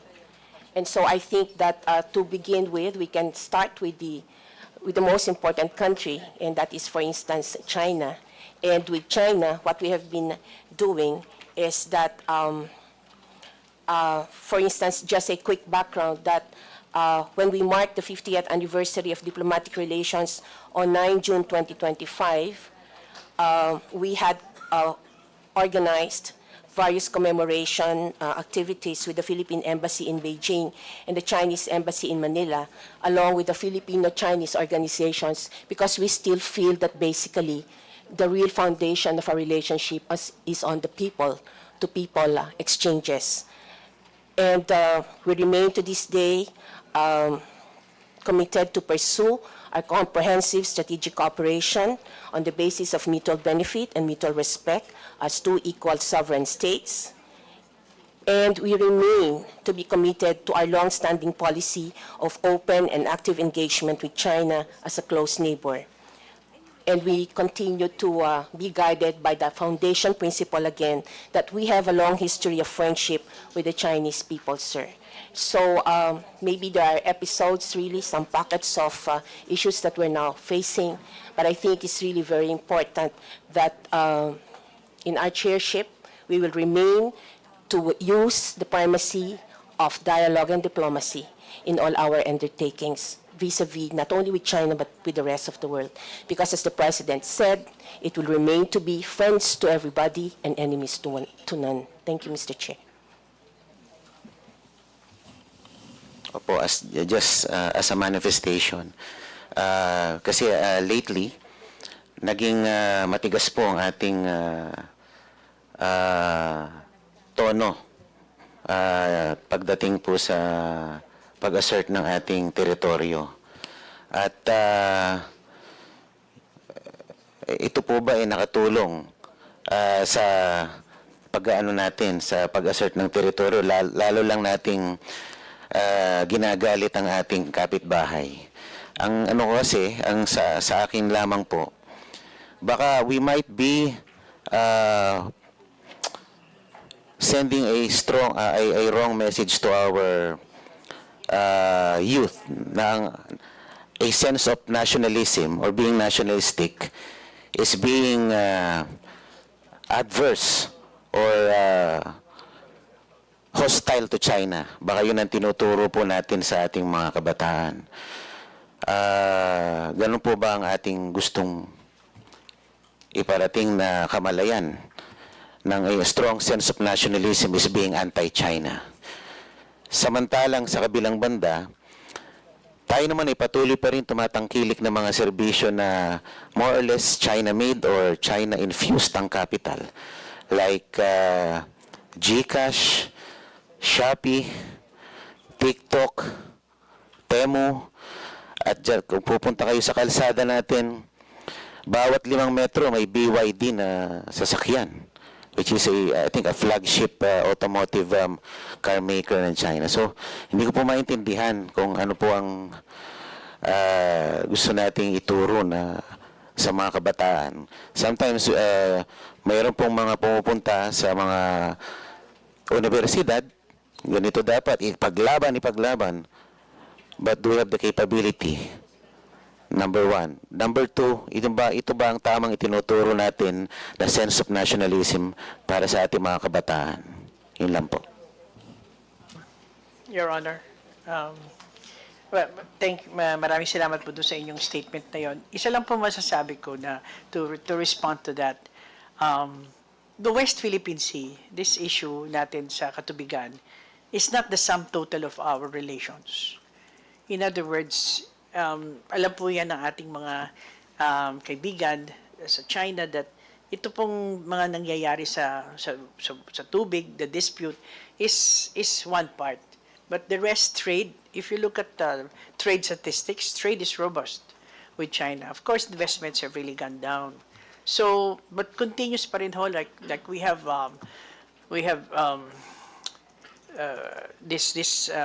with DOST, may mga projects ho on oceanographic, maritime areas. Continues po sa ASEAN. In ASEAN, we have a very strong discussions, healthy and robust relations. In fact, we're looking forward for this ASEAN summit, ASEAN chairship, because China will be a very important dialogue country. So sa paningin po ng kagawaran ng panlabas, hindi po iba po yung paningin namin. Ito nga yung sinasabi ng Pangulo na lahat ay mga kaibigan natin. At ito po tinatabi po namin sa isang lugar. As I said, it's not the dispute in the waters is not the sum total of our relations. Madami ho yan. People to people, very healthy po yan. Thank you, Madam Secretary. Mr. Chair, that's all for now. Thank you. Thank you, Congressman Marcoleta. May we call on the next interpellator from the majority, Representative Munir Arbison Sr. Sir, you have 5 minutes. Ay, maraming salamat, Mr. Chairman. Magandang hapon sa ating lahat. This representation would just like to inquire from Madam Secretary if the DFA has the number of jailed Filipino in Sabah, Malaysia.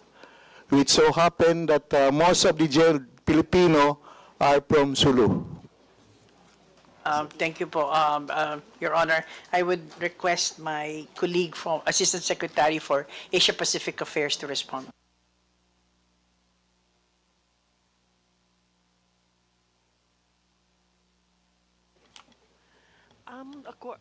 Good afternoon po, Your Honors.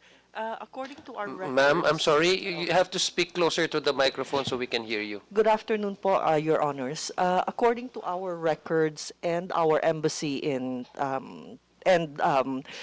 our posts, we were informed that there are currently none.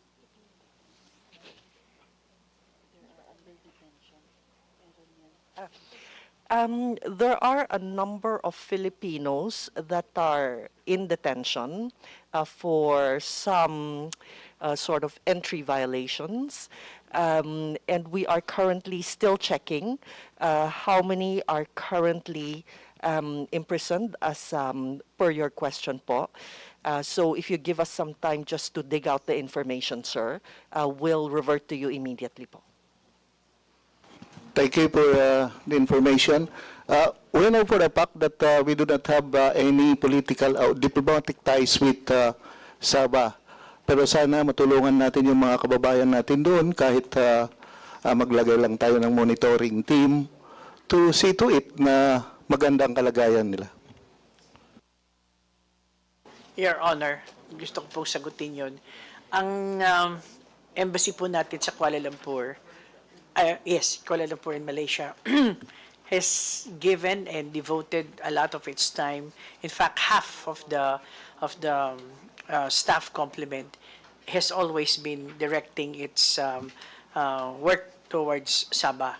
And almost on a monthly basis, nagpupunta po yung mga taga-embassy sa Sabah and trying to provide them with consular assistance. Karaniwan po kasi is wala sila mga dokumento. So tumutulong din po ang ibang mga ahensya ng gobyerno tulad ng PSA to provide them with documents and then binibigyan po sila ng pasaporte. Nagkakaroon po rin ng mga situations na dadalhin sila tapos sa isang lugar at babalik sila sa Mindanao, certain parts of Mindanao. Ano po yun? It's a continuing process. Pati ho ako, na nakikipag-uusap po ako sa during our bilateral consultations at hinihingi namin na bigyan ng tamang paningin at aruga ang ating mga Pilipino who are in that situation. Hindi pa lang po masyadong naayos pero we're going towards that direction. Hopefully po we'll be able to give you some kind of results, tangible results on how we take care of our Filipinos in that area at the appropriate time. Madam Secretary, maraming salamat at sana ma-realize natin yun kasi as reported, may mga na-detain doon na-detain doon ng mga siguro mga 5 years na yung iba second 2 years na. So sana matulungan natin ito. Hindi naman ito mga drug related pero ano lang sila yung naghahanap buhay lang doon. So, I'd like to take on that particular issue, Mr. Secretary. Does that mean that there's no concrete assistance and action that we extend to these detained Filipinos in Sabah? Assistance, definitely. I'll even go beyond taking care of their documentation. There's even our Department of Health provides vaccination to the young. As to the detained Filipinos in Sabah, as mentioned by Congressman Arbison, I believe I heard also that there are quite a number of Filipinos who are from Sulu, and trying to enter Sabah. Unfortunately, without lack of proper documentation, that's why they were detained in Sabah. But they were there in the detention facility for, again, according to Congressman Orbison, 5 years. And since we're asking the FA what exactly is the status of all these detained Filipinos, what assistance have we provided them, legal assistance, etc., so that we can facilitate the immediate release of this detention? How do we go about with Malaysia? How do we coordinate with our embassy in Malaysia in order that we can secure the release of these detained Filipinos? So we don't have a data on that? Meron ba? Meron daw ba? As of June this year, ito po yung serving. Yes, please po. Yes, ma'am. Yes, Mr. Chair.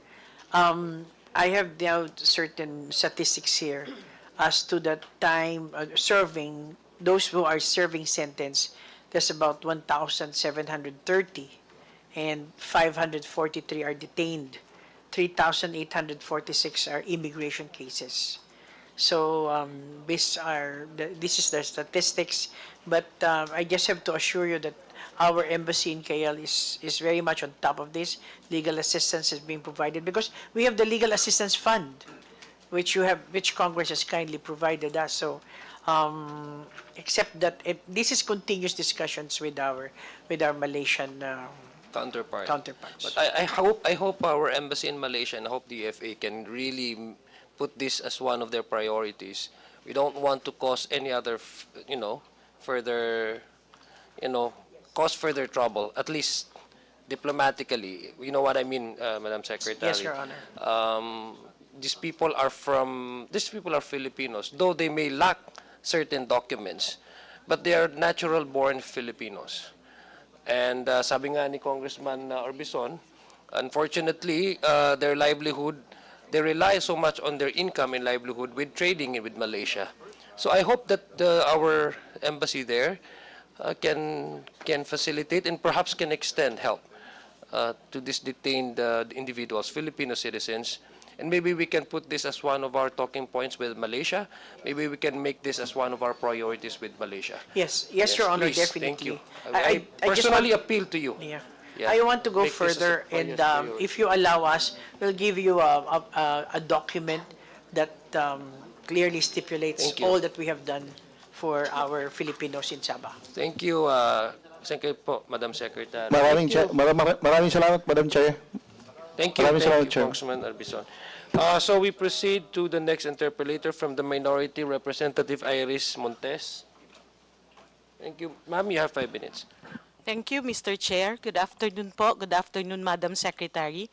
Mr. Chair, we are pleased that after more than 2 decades, another woman is once again at the helm of the Department of Foreign Affairs. However, we are expecting more from Madam Secretary in terms of the attention to be given to the plight of our women OFWs and their families. Bilang kinatawan po ng party list na nagrepresenta ng kababaihan, nais ko pong bigyang diin ang kahalagahan ng malinaw at sapat na pondo sa panukalang 2026 budget ng departamento para sa kapakanan ng ating mga kababaihang OFW at kanilang pamilya. Alam naman po natin na sila ang nakakaranas ng pang-aabuso, minamaltrato, nalalagay sa alanganing sitwasyon at tungkulin ng pamahalaan na tiyakin ang kanilang proteksyon at kagalingan. So I have several questions, Mr. Chair. On the department's budget allocation and priorities, how much of the DFA's proposed 2026 budget is specifically earmarked for programs and services benefiting women OFWs and their families?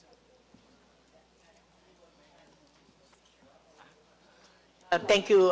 Salamat po, Madam, Your Honor. This is a gender and development issue. Gusto ko pong sumagot ang ating ang Assistant Secretary natin for Administration. Please. Tama ba? With your permission. Please proceed. Respond.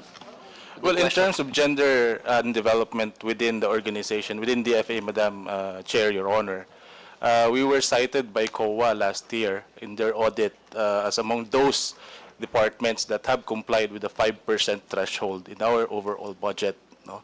In fact, our utilization was quite high. It's about, I think, at 8 to 9% of total budget. No?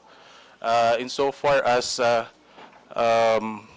caring for our women OFWs, we regularly conduct training seminars for our gender focal points in all our foreign service posts, including here in the Philippines, to provide gender sensitivity trainings, gender awareness trainings, particularly focusing on our women or female OFWs, Madam Chair. Thank you. Okay, idadagdag ko lang po, Your Honor, that so the gender sensitivity is very important to us. Pero ang talaga pong in charge din, balik na lang po ako sa Department of Migrant Workers din po. Thank you. Ano po ang porsyento ng 1 billion at assistance to national ninyo, and 200 million legal assistance fund is dedicated to cases involving women OFWs, particularly those experiencing abuse, trafficking, or contract violations. Thank you, Your Honor. I give the floor to our Assistant Secretary for Migration.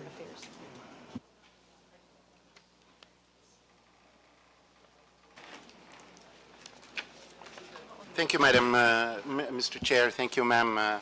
We have, in most cases, data that are aggregated by male and female, but unfortunately, some also says NDA or non-data available.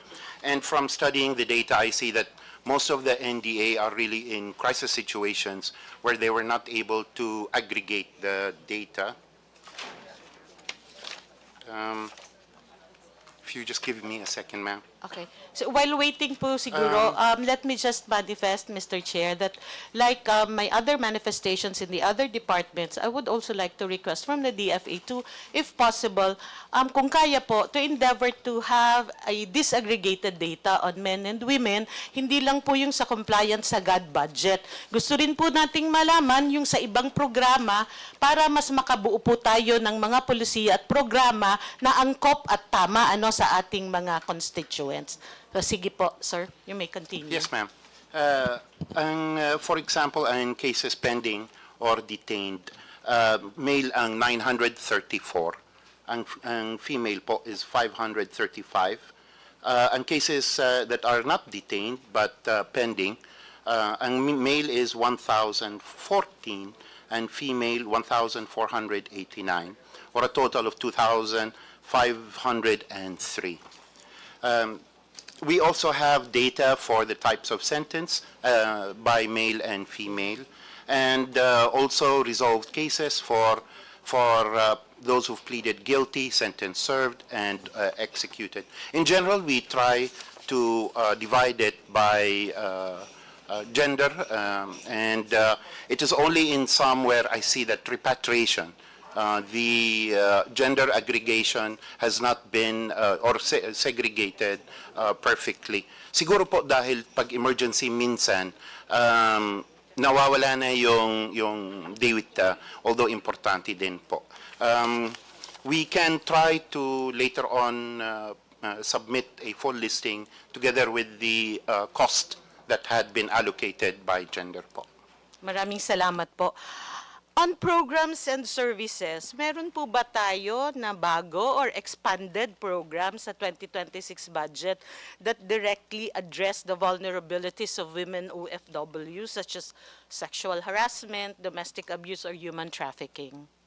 Your Honor, being just to, kung 2026 po, this will be within the purview of the Department of Migrant Workers po.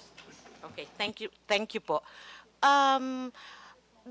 Do we have or do we continue to have processes and measures to help strengthen partnerships with host countries so that we can avoid abuses to our women, especially women OFWs? Meron po ba tayong ginagawa? May ginawa o patuloy na ginagawa para dyan po? Your Honor, may ginawa, patuloy na ginagawa. Ito po ay embodied, again, in partnership with Department of Migrant Workers. At dito po nakasaad yan sa mga bilateral labor agreements. Meron po mga bayan na hindi na namin kailangan yan, kagaya ng Europe is very strong na ang kanilang mga human rights issues. Pero gusto ko po pong sabihin na ang bilateral labor agreements na kinukonclude at this very time is very strict on those aspects that you mentioned. Thank you so much, Madam Secretary. Siguro po, sa panghuli na lamang po, nais ko lang bigyan ulit ng diin at nagpapasalamat po ako sa Department of Foreign Affairs sa ginagawa nila at mga ginawa nila upang mapabuti ang kalagayan ng ating mga OFWs, lalo na po ang ating mga kababaihan. But let me stress also na ang ating ginagastos para sa kanila ay hindi talaga gastusin. Ito po ay investment para sa kanilang karapatan, dignidad at kinabukasan, hindi lamang po ng ating mga kababaihan, kundi pati ang buong pamilya. Maraming salamat po. Thank you, Mr. Chair. That would be all. Thank you, Ma'am Representative Montes. May we now recognize Vice Chairman Roger Mercado? Sir, you have 5 minutes. Thank you very much, Mr. Chairman, to my friend and very amiable, fitting Secretary of Foreign Affairs. Dapat naman, ma'am, kasi at to our undersecretaries, assistant secretaries, my colleagues, good afternoon po.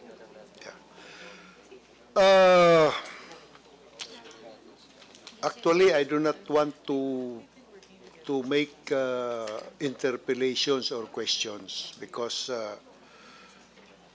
I feel that there are people who are tasked to this. These are high-level decisions when you say about when you talk about China or mine is only an expression of the people in the provinces. Firstly, we uphold the independence of our country. We do not want. We want to be free from nuclear armaments, abiding by the provisions of the Constitution. Our concern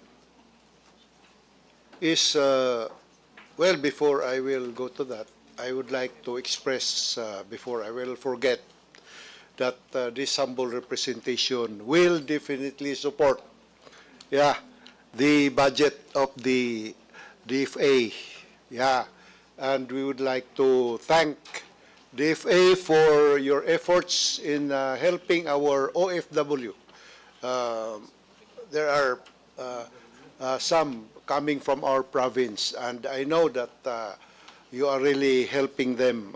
Thank you very much, ma'am, and DFA. So, in the province, and I believe it's also the sentiment of my colleagues in Congress, that we do not want to go to war. I think, after watching all the devastations in the World War II, World War I, the battle of in Britain, and it's really, and my great-grand parents were veterans of war. They suffered war, actually, ma'am. No? So, we do not want war. And what we want is, of course, repatriation. We want tourists to come. We want our environment to be protected, and we want our agriculture to develop. So, if there are countries that we can tie up and support us on this, even China, because I think they are our friends also, they are welcome. We have, our airport is almost complete, and we can use our airport in Maasin City, Southern Leyte, ma'am, and even help promote economic development so that we can also contribute to the economy of our country. We have beautiful islands, beaches, people are very respectful, humble, hardworking. Very nice. I hope you can visit Maasin, ma'am. So, that's it, ma'am. I will not push for more hard questions, although I'm writing some, but I do not want to meddle in very delicate matters that involves, we have our president, we have you, we have the Secretary of National Defense, we have all these people who are more knowledgeable. So I will just limit my manifestation on our needs. So in the province, we need economic development. So that's all, Mr. Chairman. Ma'am, thank you very much. To the DFA family, thank you very much. Thank you, Vice Chairman Roger Mercado, for your manifestation of support. May we now call on Vice Chair Laarni Roque. You have 5 minutes. Ma'am. Thank you, Mr. Chair. Good afternoon, Mr. Chair. Good afternoon to our very hardworking Secretary of our Department of Foreign Affairs, Secretary Lazaro, and of course the rest of the family. Of course, former ambassador to South Korea, my dear friend, Yusek. Oh, Yusek na. Yusek Tess De Vega. Anyway, I would like to ask and inquire about passport application and renewal procedures for individuals with special needs. My inquiry concerns potential exemptions or accommodations that may be available to streamline the process of applicants with disabilities. Thank you, Your Honor. Again, I request our Chief Coordinator to respond to that question. Thank you, Your Honor. Your Honor, in OCA and all our consular offices, and I think some of our posts, we do have a courtesy lane and walk-in accommodations for eligible applicants, including senior citizens, persons with disabilities, pregnant women, minors, solo parents, and so on. And in the courtesy lane, they are more accommodating, because we know these are people with special needs. So it's easier for the people to ask questions, because a lot of our services now are online. But in the courtesy lane, we know that there are people who are not very tech savvy and computer literate. But in the courtesy lane, which caters for the senior citizens, for the PWDs, they are very accommodating and they answer a lot of questions. And we also have a lot of hotlines. They're all available in the website. In our Facebook, we also have our messenger. We have a whole team answering questions. We also have a client relations section who can answer all questions. And if there are even more special needs, you can just email me. So, Follow up thank you lang, po. Mr. Chair. Thank you, ma'am. But then again, there are places like our area in Bukidnon, we do not have any consular offices, and we do have to transport our individuals who have special needs, and it will be very, very far. Like in our case, it's like more than 100 kilometers to travel for them to apply for a passport. Is there any other way, like for example, aside from the, of course, the caravan that they have every now and then, but then again, some of our special needs individuals cannot even walk Yes. or go to that place. Is there any other kind of procedure that will cater to our Your Honor, besides our passport on wheels, we have another kind of mobile passport service, which caters to those who are bedridden, who have other medical needs. So, Your Honor, if we can make a request with regard to that, we can make a special mobile passport service for that. It's different from our passport on wheels. This really caters for the people that you're talking about. All right. Will this be applicable also for those who already have a passport and for the renewal? Because sometimes nowadays Your Honor. we just send our passports and renew them, but then again, is there any other special accommodation for people with special needs? Your Honor, at present, our passport would, even the renewal of the passport would need the capturing of biometrics. That's why personal appearance is needed. But now we're working on our new generation passport, and for senior citizens and for people with disabilities, it is possible that we, and according to the new Passport Act, then we can have a provision wherein there would no personal appearance is necessary.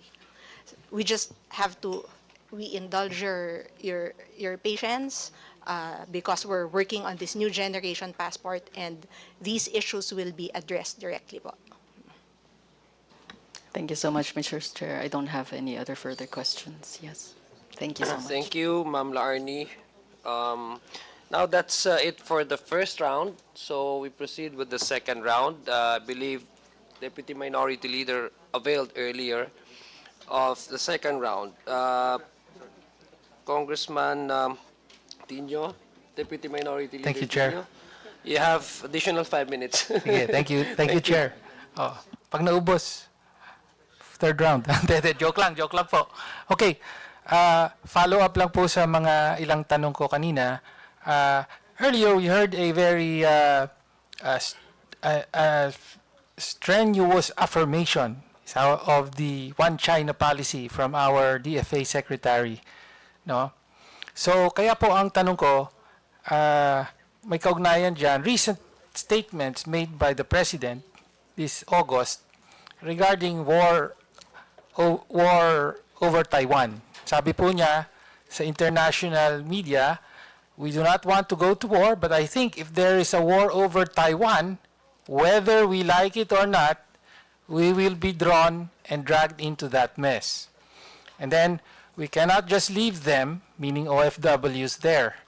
We will have to do something. So inevitably, despite our fervent wish to avoid any confrontation with anybody anywhere, a war over Taiwan will drag the Philippines kicking and screaming into the conflict. Sinabi po ito ng Pangulo. So, Mr. Chair, how is this, ang mga kailangang highlight po, if we parse the statement of the President, yung inevitable, tsaka it is inevitable that we will be dragged into the war. No? Una, mabigat yung inevitable. Parang wala tayong magagawa. And then dragged into is very broad. So how does the DFA, since the President is the sole architect, di ba, of foreign policy, siya ang nagseset, how does the DFA interpret this in a way that is consistent with, you know, what you just said about the One China policy? Thank you, Your Honor. With that remarks that he made when he was in India, actually, it is clear that the President said nothing new in terms of policy and did not speak of nor remotely hint at interference. The President reiterated that the Philippines remains committed to the One China policy, that we have legitimate interests in Taiwan by virtue of geographic proximity and the presence of almost 200,000 Filipinos, and that we encourage concerned parties to refrain from the use of force and to settle differences peacefully. We reiterate the President did not deviate from the principle of non-interference in others' internal affairs. It's a principle of the joint communique. Thank you, Mr. Chair. Sa Middle East, no, like right now, Gaza, Israel, marami pong OFWs doon, tama po ba? Of course. Pero have we inevitably been dragged into war because of that? No, no, we have actually made a statement on the Gaza issue. I will ask you about Gaza later. Okay. Pero yun lang pong, ang punto ko lang, it was actually more of a rhetorical point na kahit may OFW tayo, hindi po inevitable na we will be dragged into war, we will be involved in the war. Yun lang po ang gusto nating ipunto rito. Nothing is inevitable when it comes to war. Even geographic proximity. No? I mean, World War II, Switzerland remained neutral while World War II raged all around it, di ba? So, ang point po, war is always a conscious political choice by the executive. No? Kaya po, medyo nababahala tayo na ganito. The president could very well have said, no, we will not be dragged into war. Pero instead, he said, inevitable. Kailangan iugnay po natin ito dun sa earlier tanong ko na ang administrasyong ito nakapokus sa paglatag ng legal framework para magamit ang Pilipinas na lunsaran ng US-led coalition in the event of a war in Taiwan. No? Okay, so yun lang po ang gusto nating idiin. Now, next question, Palestine. Nabanggit nyo na po yung Gaza. Last September 2024, I believe it was reported in the news that the Philippines voted in favor of a UN resolution recognizing that the occupation of Israel of the Palestine is illegal. Tama po ba? Did I recap that correctly? If you're talking about the recent, first, just to lay the premise, almost all of the resolutions at the UN on the Palestinian issue, we've always supported Palestine. Okay. I think we're the first, or one of the first in ASEAN, who already had the two-state principle in mind. More so, we're one of the first also who has had a Palestinian embassy here in Manila. So that is something that we're very proud of. Okay. However, if the latest position that we have again, and we made a position just about a week or 2 weeks ago, that we will continue to support the two-state solution consistent with the UN resolutions that have been passed, and the only viable path toward a just, lasting, and comprehensive peace in the region. Very emphatic po tayo dyan. Okay. Maganda po yung please wrap up position na yun. po, sir, no? Congressman Tino. Opo. Yeah. Ang huling tanong po ay, well, we can say, definitively say that the ongoing genocide of Palestinians by Israel is one of the worst crimes against humanity in this century. Para sa akin, ganun po. Has the Philippine government taken a stand to condemn this genocide and to call for an immediate ceasefire, humanitarian relief to the people of Gaza? No, of course, kailangan pa nating ipaalala na si Netanyahu mismo merong warrant from the ICC. The same ICC where we're looking to deliver justice for the crimes of humanity of Duterte against his own people. So, ano po ang ginagawa nyo? Nire-recognize ba ng gobyerno natin at kinokondina yung genocide ng Israel sa Palestinian people at nananawagan ba ng immediate ceasefire and relief? Yes, before we, again, I hate my job of reminding my colleagues that their 5-minute last na po time yun. has expired. But that would be the last question from Congressman Tino. I would like to re-echo also the sentiment of this humble representation when it comes to the issue of the struggle and the sufferings of the people in Gaza. So I would also like that the Philippines would be very much active in calling not just for the immediate ceasefire, but also to send whatever help and assistance we can extend to those people who are now suffering within this. So please respond. Yes. No, briefly, I just want to say that as far as the ceasefire is concerned, we're very much, of course, we're looking at a very stable ceasefire. As far as assistance, we have been doing or giving funds through the UNRWA, UNRWA, And also on the bilateral basis, we have done that. To your question on genocide, of course, there was this a resolution, or rather, yes, filed by South Africa, and many countries have also joined in on the issue of genocide with the ICJ. However, we also are, this is something that we are really thinking very seriously, because we do have also the relations, diplomatic relations with Israel. And we have about 300,000 Filipinos in Israel that are working. In other words, the Department of Foreign Affairs is thinking in a holistic way, holistic basis, and weigh these things. I hope there will be an understanding of how we conduct things. We do not do it just because there's this situation, but we also look into the number of Filipinos who may be or may not be affected. But in its essence, we already have that position about Gaza, and I hope it and I'm sure we will evolve later on to a certain degree on statements, but not as of now. Thank you, Mr. Chair. Thank you, Madam Well, Secretary. Mr. Chair. Yes, I know, I understand that Opo. your question is very No, important. it's not a question, Mr. Chair. Would that be a manifestation? But your 5 minutes has already Manifestation na expired. lang po, Mr. Chair. Okay, so I'll give you, lenient ako, I'll give you an additional 30 seconds po. Thank you po, Mr. Chair. Well, nanggaling na po sa Secretary no, na consideration kung bakit hindi kinukondina ang genocide ng Israel ay dahil merong mga relasyon ang gobyerno ng Pilipinas na sumusuporta actually sa Israel. Mainly that is the defense relationship, no?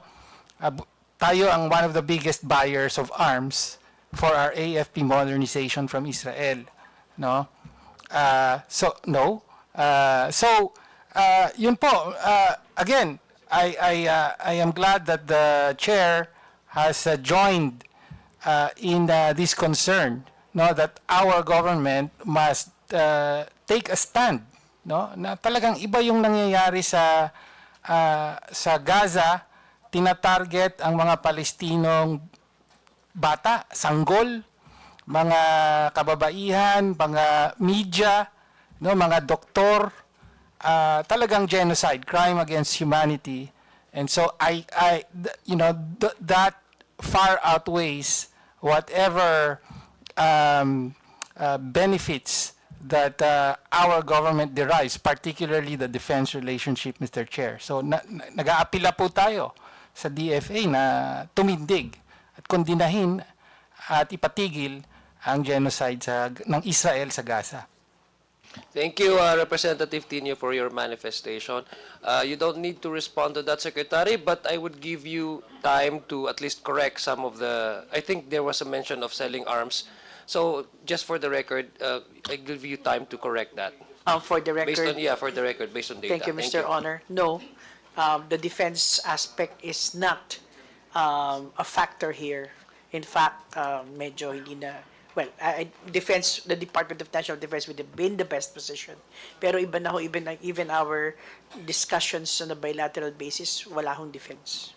Thank you for that response, Secretary. Now, we're down for the last interpellator. Of course, the last but certainly not the least, sabi nga nila.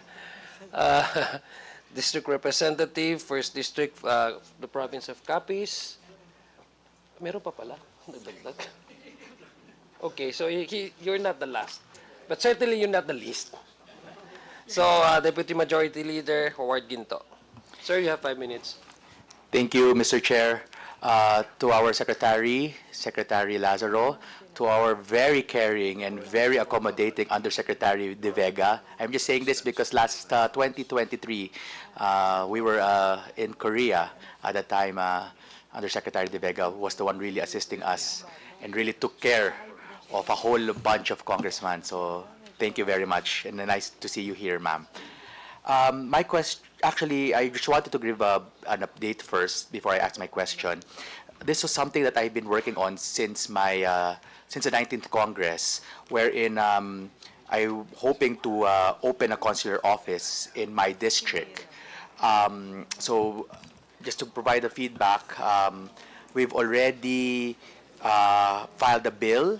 I believe it is already with the Office of the President. There is certain qualifications to meet the opening of a consular office, like the number of possible applications, everything. So we've already passed that, no? We are at the point of already the costings, the capital outlay, personal services, MOOE. Actually, we were even talking up as far as the leasing of spaces, no? So thankfully, I was also able to get the commitment of one of the mall operators, particularly City Mall in our district, that would provide free rent for consular office. My question is, the amount that was mentioned before was about 16 million or about 16 to 18 million. Given I know that the budget of DFA is limited, I was wondering if that amount could be accommodated perhaps during for this NEP, and if not, where can I source that fund from? Thank you, Your Honor. I give the floor to Undersecretary De Vega. Thank you very much, Madam Secretary, and thank you very much, the Honorable Representative Ginto. We are aware, of course, that the consular office in Rojas City was one of those which was proposed for opening. Although, of course, Your Honor, there is the Executive Order number 45, which sets the criteria for the opening of consular offices. And there are some challenges that we still need to hurdle for the Rojas City office. But we're prepared to sit down with your team, Congressman Ginto, to work out where we can probably address these pending issues, because there's a certain criteria which is not only the DFAs alone. This has to go through the vetting of the Office of the and the approval of the Office of the President po, at pati na po ang Department of Budget and Management. But we can work with your team po on that. But in the meantime po, to also address some of the concerns in terms of the availability of consular services in your area, we actually have a passport on wheels scheduled for September. This week po yan, from 2 to 6 September po sa Capiz. Thank you, sir. Yusek De Vega. Yes, we do have regularly passport on wheels, but it's more because of the limited number of applicants that it can cater per day. Usually, sa city pa lang po, puno na yung slots. So, ang inatry ko po sana ma-accommodate yung other municipalities na bumabiyahe po ng higit 5 oras in public transportation para lang po makakuha ng schedule sa Iloilo. And syempre po, ang Iloilo, we have 5 districts for Iloilo that are all going to the same, no? So, there are times po na hanggang Bacolod po, yung mga constituents namin, umaabot na po hanggang Bacolod. So the expense really is very much because magbabiyahe pa po ng barko, tapos aabutin na po ng gabi, so mag-overnight na. It's very expensive.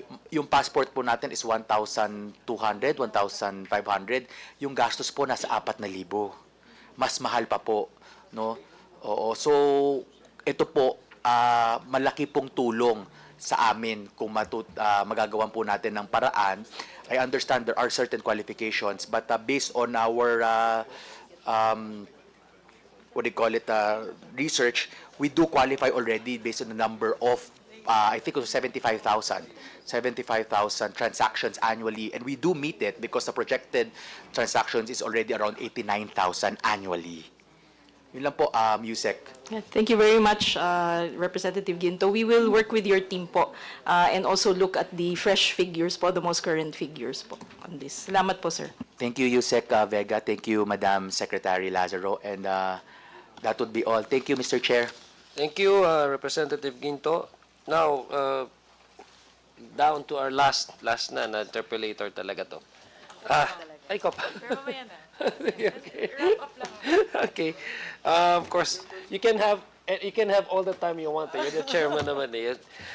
So Representative John, Attorney JP Padiernos, please. You have 5 minutes, sir. Thank you, Mr. Chair. Good afternoon to the whole Department of Foreign Affairs. Actually, before going here, I had a hard time trying to formulate questions because the department seems to be doing a great job for the most part. So I just have a few concerns or issues that I wanted to raise to DFA.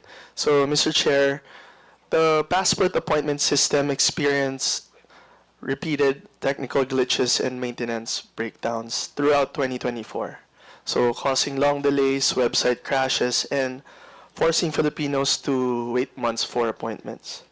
So this representation would just like to ask if we are still experiencing the same problems in 2025, and if so, why have these glitches and system errors persisted in a system so vital to our citizens? And more importantly, what specific reforms and safeguards will DFA implement in 2026 to ensure that the passport appointment system finally becomes reliable and efficient? Thank you, Your Honor. I give the floor to the Executive Director of Office of Consular Affairs, please. Thank you, Mr. Chair. We do acknowledge that there were technical problems and technical difficulties affecting the appointment system for passport services, lalong-lalo na ng 2024.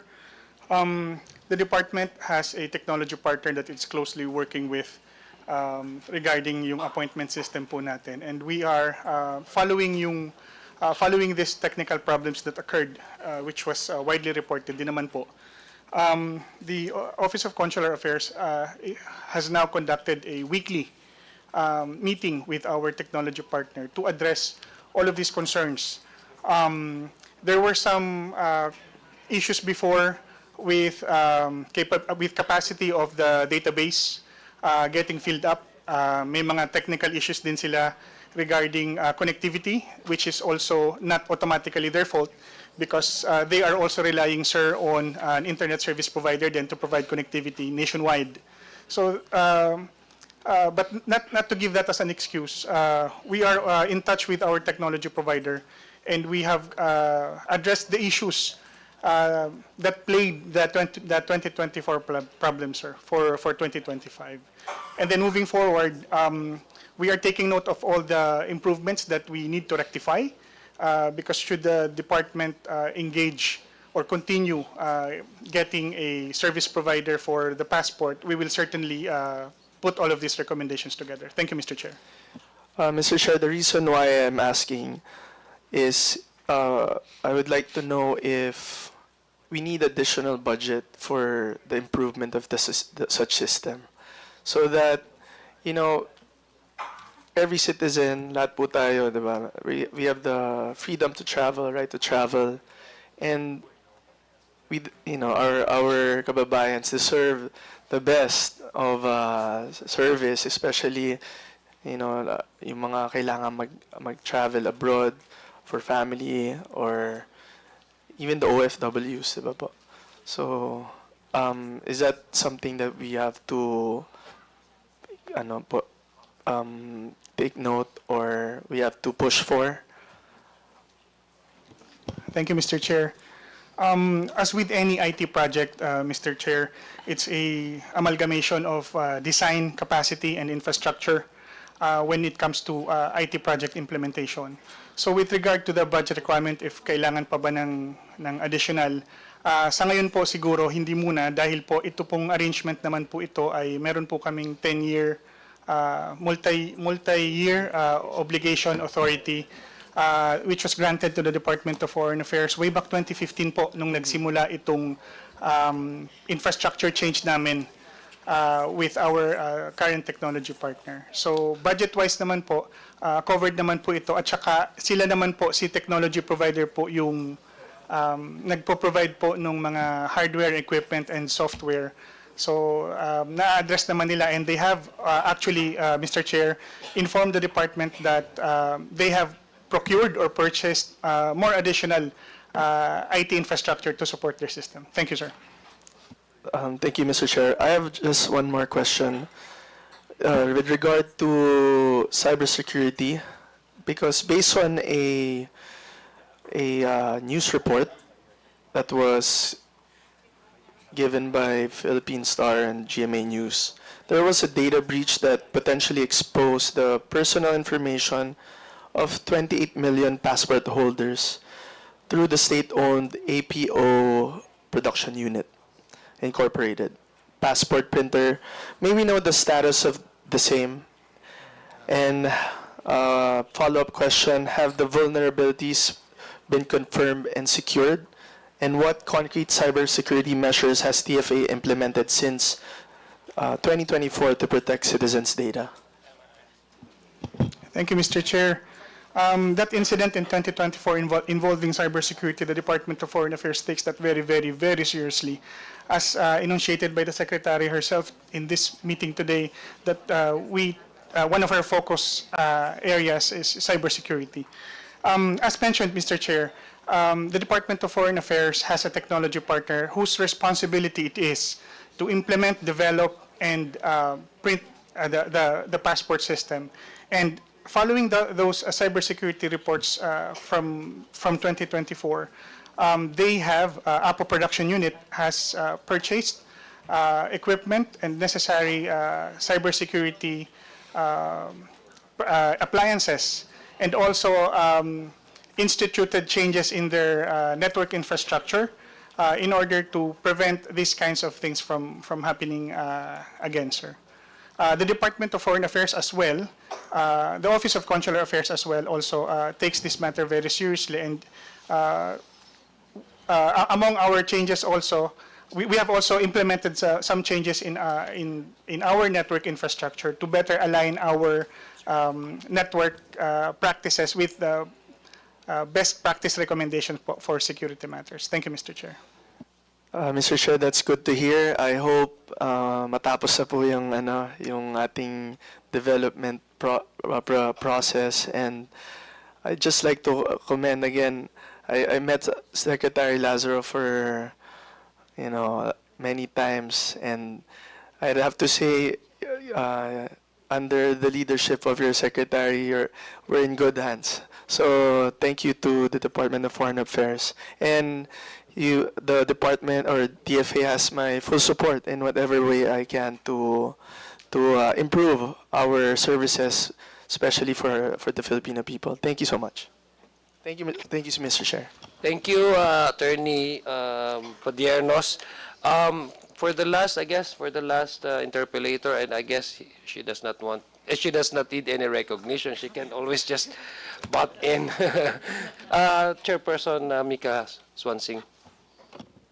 Thank you very much, Representative Adyong. Thank you, Vice Chair, for very well shepherding the passage of the budget of the DFA. So siguro po, please bear with me po. Hihimayin ko lang po yung financials, if that's okay po. Sorry, that's my job po in every budget hearing. Hihimayin po natin yung financials. So siguro po kung pwede po tayong bumalik sa 2024 obligations and BUR, budget utilization rate of the DFA. It says here po in one of the slides, I believe it's slide 9 of the technical details of the presentation. For 2024 po, it says here that there are, if I understand it right po, tama po ba?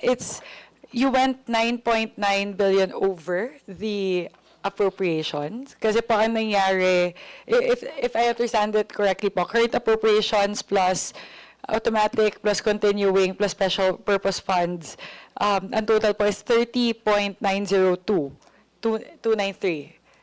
Is that correct po? Yun yung total appropriations for 2020. Madam Chair, I refer you to our Assistant Secretary for Financial Management. Medyo confusing lang po kasi yung negative figure dito eh. Kasi po, it says here that utilization rate is at 83.22%, So out of the 30.9 billion appropriations, 20.9 billion was obligated, which means only 83.22% were utilized or obligated. Tama po ba yung interpretation ko, ASEC? Yes, you're correct, Your Honor. Of the 9.9 billion unused appropriations, much of that is the unreleased amount for the e-passport booklet because it's highly, unutilized because of the low demand for passport applications. It's close to 4 billion pesos. How about, it says here the unreleased appropriations out of the 9.9 billion amount to 5.8 billion. But there are, if yun po ba yung attributed to the e-passport booklet, is it that 5.7? Yes, you're correct, Your Honor. Okay. Kasama ho doon yung sa e-passport Okay. booklet. So, siguro po, I would like to understand, what do we intend to do with that? Was that reverted back to the National Treasury? Is it a continuing appropriation for 2025? Ano po yung nangyari sa 5.77 billion na yan? Ang unused na yung sa e-passports, it's valid for 2 years. So, nagiging continuing appropriations yung hindi nagagamit. Okay. So, yung unused last year, continuing ho ngayon. Do we foresee that that would be used this year? Would that be utilized this year in full? Magkano ba yung continuing last year? Not in full. This year, the e-passport budget is about another 4 billion. So, hindi ho magagamit lahat. Yes, kasi, sige, sorry po, bear with me lang po, ASEC, kasi, so, if there were unutilized appropriations for the e-passport booklet of 5.77 billion in 2024, yes. Were additional funds allocated for 2025 for the e-passport booklet? Yes, that's a good question. Your Honor, the e-passport project is under a 10-year MICA, multi-year contractual authority. So it began 2016 and its last year is next year, 2026. Okay. So, ibig sabihin po, if under MICA siya, every year meron ng predetermined amount, right? Yes, so, that's correct. I guess my concern, if there's a 5.77 billion, turnover or Yes. like spillover from 2024 to 2025, how much was allocated for the e-passport booklet for 2025 in addition to the 5.77 billion na hindi nagamit ng 2024? Kasi baka po nagpatong-patong kasi pag MICA, may predetermined amount yun every year. That's correct. Baka po kailangan natin ng catch-up plan po for the e-passport booklet. Yes. Thank you, Your Honor. With regard to the e-passport, kasi ho, depende sa demand for passport applications. So it's something beyond our control. And I was explaining earlier, it's because of the 10-year validity now of passports na bumaba ang demand, whereas before it was 5 years. So tuloy-tuloy yung applications. Since it was first implemented 2018, we foresee na by 2027, 2028, aakyat na ulit. So there will be an uptick again in passport applications by then. Yes. Okay, so yun lang po siguro yung tindihan ko. So for 2026, the FY 2026 budget, as you said, 2026 would be the last year of the MICA for Yes. the e-passport booklet. So how much is allocated for 2026? Yes. Originally, ang na-allocate ho dyan is 4 billion, a little over 4 billion. But in our technical budget hearing with DBM earlier this year, May, we put forth the proposal, why don't we use yung mga hindi magagamit for other priority items? And they agreed naman ho. So about 13 Tier 2 proposals, 2 billion of the e-passport funds were used for that purpose. Towards, sorry, Yung mga Tier 2 proposals. Tier 2, okay, Yes. got it. So actually, that was exactly my point. I was driving Yes. to that point actually, that I was worried about the the unused appropriations for the e-booklet, that it might actually just keep on adding up year on year. So, kung pwede ko pong tanong ngayon, if you add up all the unutilized funds under the MICA, as of June 30, 2025, ilan po ang balance natin for e-passport booklet? Yes, Your Honor, the unobligated funds doon sa 10-year MICA totals 8.3 billion pesos. Still, as of Still. June 30, As of June 30. still unobligated? Yes. Okay.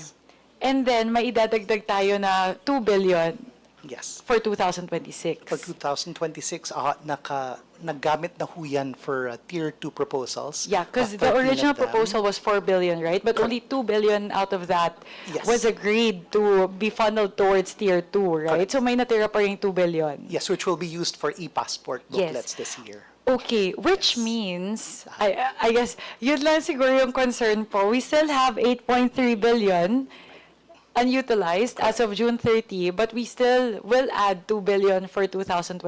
So, may I ask po the rationale as to why out of the 4 billion in the FY 2026 budget, meron pa po tayong tinira na 2 billion as opposed to like totally funneling the 4 billion towards Tier 2 proposals. Is there like, I don't know, I'm not familiar po with the specific structure of the MICA for the e-passport booklet, but I guess my question is, would we still need to allocate anything at all for the e-passport booklet for 2026? Or can we instead funnel that whole 4 billion towards Tier 2 proposals for the DFA? It might be better utilized po for other purposes. If I may also interject, Chairman Mika, kasi gusto ko lang, I want to understand this before we carry this over to the plenary. It would be difficult for the sponsor to defend. I just want to understand and be on the same page. When you say unobligated, there's a certain amount which is unreleased and unobligated. Magkaiba po kasi yung terminology and application when it comes to the actual usage of these funds, right? Yes. So you say when you say unreleased, but there's a pondo for that, but still DBM has yet to release that. When you say obligated, it's a continuing appropriation. Like even if hindi siya na-release, but continuous yung pagre-release sa kanya over the years, right? Yes. Like it's a multi-year implementation of a certain program. Yes. So the MICA is a continuing appropriations, right? That's correct. Yes. So ibig sabihin siya, it's an obligated but yet unreleased. That's correct. That's correct? So para maintindihan po namin. Yes, ang nangyayari ho dyan, every quarter, we submit to DBM ilan hong passports ang na-issue. So they will issue the corresponding SARO for the amount that's needed to pay the provider, which is APO. So depending on how many passport booklets were issued on the quarter, they issue the corresponding SARO. So we pay the provider of the e-passport booklets. So dun kinukuha yung pondo sa MICA ng e-passports.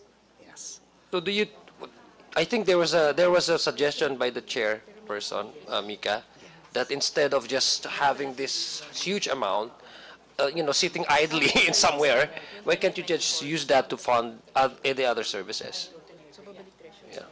Agree with Your Honor.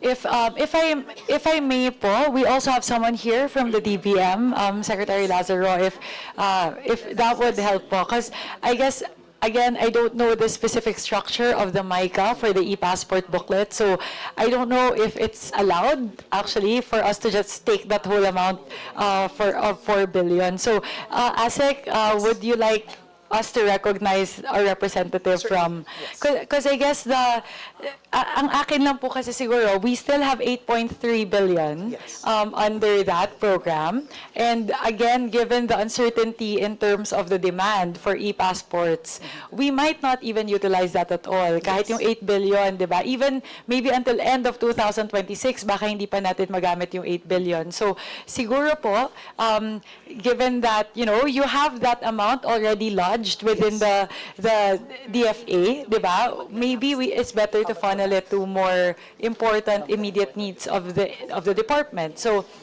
I don't want to say that and recommend that without checking in with DBM, because there may be like a provision in the MICA structure that prohibits us from doing that. So if I may recognize from the DBM, ComSec.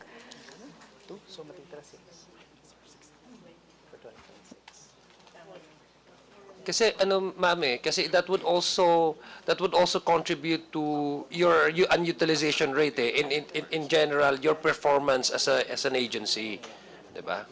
I mean, it has a disadvantage in a way. Yes. Yes.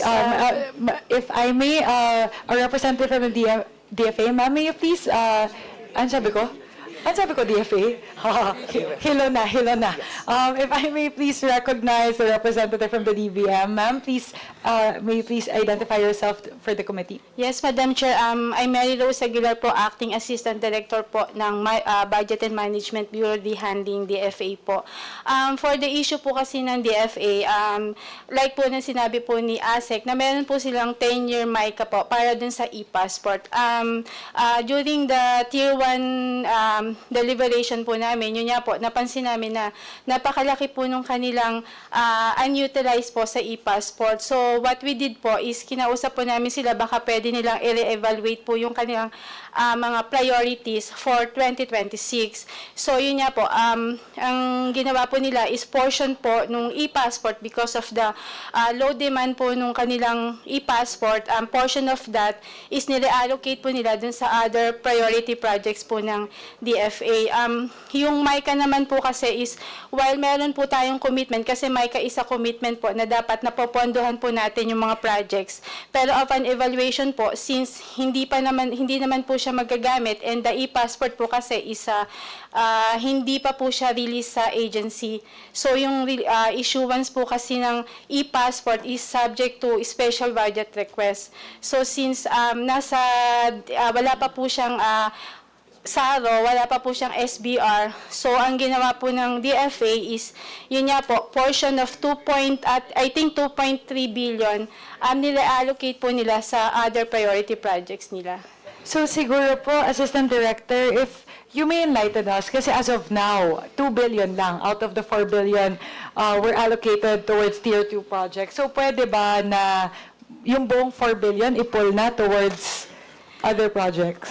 It depends po, Madam Chair, sa DFA, kung sa tingin po nila, yung funds po nila for 2025 is enough para po makover na rin po yung 2026. But there's no, in the structure of the MICA, for the e-passports, as it's currently written down, I don't know po, it's a 10-year-old document, so hindi ko pa nasisilip. There's no prohibition against, yung last year, na allocation would be totally pulled out for other purposes?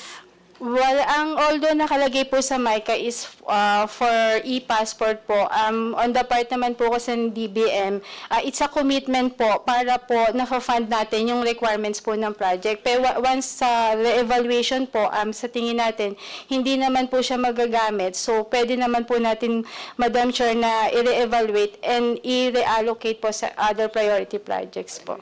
Okay. Sige. So sorry po. For the record and for the benefit of the DFA, from the part of the DBM, there is no constraint for them to totally pull out the totality of the 4 billion and funnel it towards other priority programs of the DFA. As per the current MICA structure. For 2026 po, Madam Chair, yes po. Okay. Sige po. So, siguro yun lang po kasi I was scrutinizing the financial documents of the DFA, and it's a glaring amount lang po kasi that we can utilize for other purposes. And I know the DFA also has other priority programs under the Tier 2 section of the budget na hindi napondohan under the NEP. So if I guess I'll leave it po Sec Lazaro to the wisdom of the DFA, but it's just an amount that I feel can be better utilized on the part of the DFA. Thank you very much, Your Honor, for bringing this up.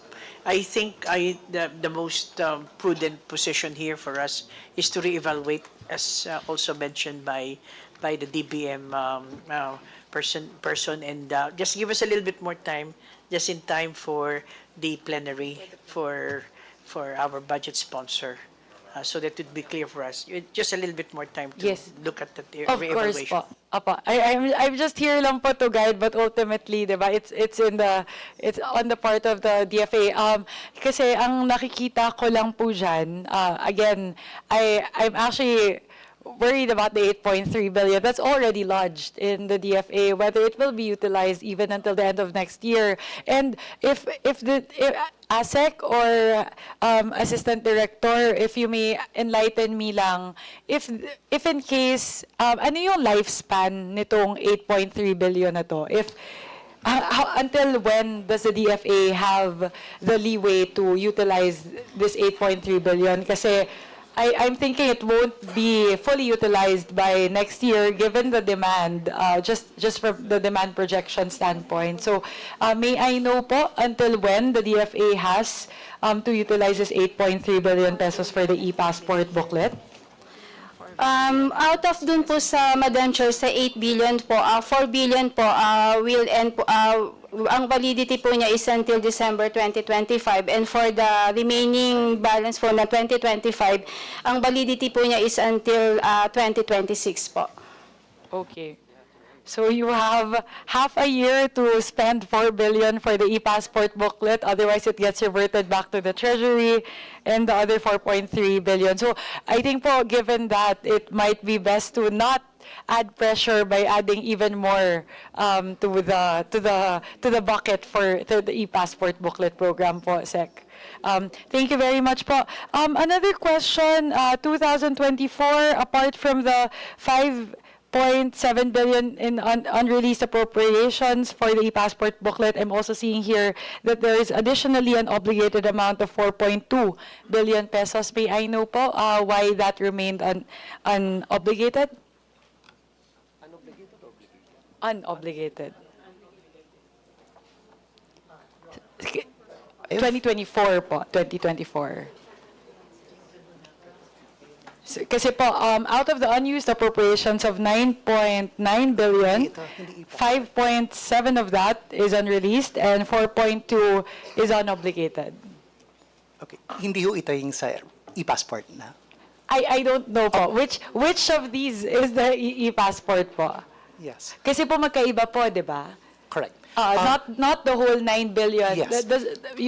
Of the unused appropriations po, Yes. the 9.9 billion would not be solely attributed to the e-passports, Yes, right? much of the, Your Honor, much of the unutilized funds in 2024 also pertains to yung aming retrofitting project. Yeah. Because we were supposed to have moved to our temporary headquarters that year, but because of failed bidding, which was beyond our control, it took place already in 2025. So, marami hong hindi nagamit na pondo because of this delayed retrofitting So project. if, has it been successfully bidded in 2025? Yes, it has, this Okay. year. So how much of this, the unused appropriations, do we anticipate will be utilized in 2025? In 2025, last year, it was in the amount of about 400 million last year, and Your Honor, yes, it was 400 million last year and 500 million this year. So magagapit na ho yan, hopefully this year. Opo, Dahil nabid na ho successfully. Medyo malaki pa din, ASEC, kasi we have Yes. 4.2 billion, right, in unobligated That's correct. funds. Sorry pa, I just need to understand kasi medyo glaring yung 17%, roughly 17% shortfall in utilization for 2024. Yes. So I just need to understand where the shortfall is coming from. So there's the e-booklet, e-passport booklet, there's the failure of bidding, which Yes, for the we're retrofitting anticipating will project. be utilized in 2025, so That's that's correct. okay. Yes. The rest po, Yes, and another factor cited by DBM in its agency performance review was the low utilization of the ATN funds. There was less demand for ATN services by our Filipinos abroad. May you let us know, ATN means? Yes, assistance to nationals. Oh, okay. Yes, Yes, and among I saw other that here. things, it's because of the creation of itong Department of Migrant Workers, where they also have their action fund to assist overseas Filipino Yes, workers. I am seeing here that there's a shortfall of about 600 million for the ito po ba yung protection of the rights and promotion of welfare of overseas Yes, Filipinos? that's correct. That's the one. At 58% utilization. Yes. Opo. Tapos yung GAS, actually, 63% yung Yes, utilization. itong General Administration and Support Yeah. Programs. Siguro po, I just need to understand siguro the breakdown of, would you be able to present to the committee a breakdown of the 9.98 billion in unused appropriations for 2024? Yes, we can certainly Yeah. do that. Yeah. Apo, tinitignan lang po. Ay, medyo malaki po kasi talaga siya. Yes. Let's see. Yes. So, is that something that you can provide now? Oh, no. Yes, we could certainly. Apa. For the 2024 breakdown? For the 2024? The breakdown of your Yung 2024 usage? 9.9 billion in unutilized appropriations po. Okay. Para lang po makita ko. Opa. Kaya ba? Kaya ba? Sige. Okay po, sige po. Kino-compare ko lang po kasi yung year-on-year levels, 2024, 2025, and 2026. I should just add, Your Honor, there are certain projects that are charged to the building fund na hindi ho natuloy. So we'll also include that in our tabulation.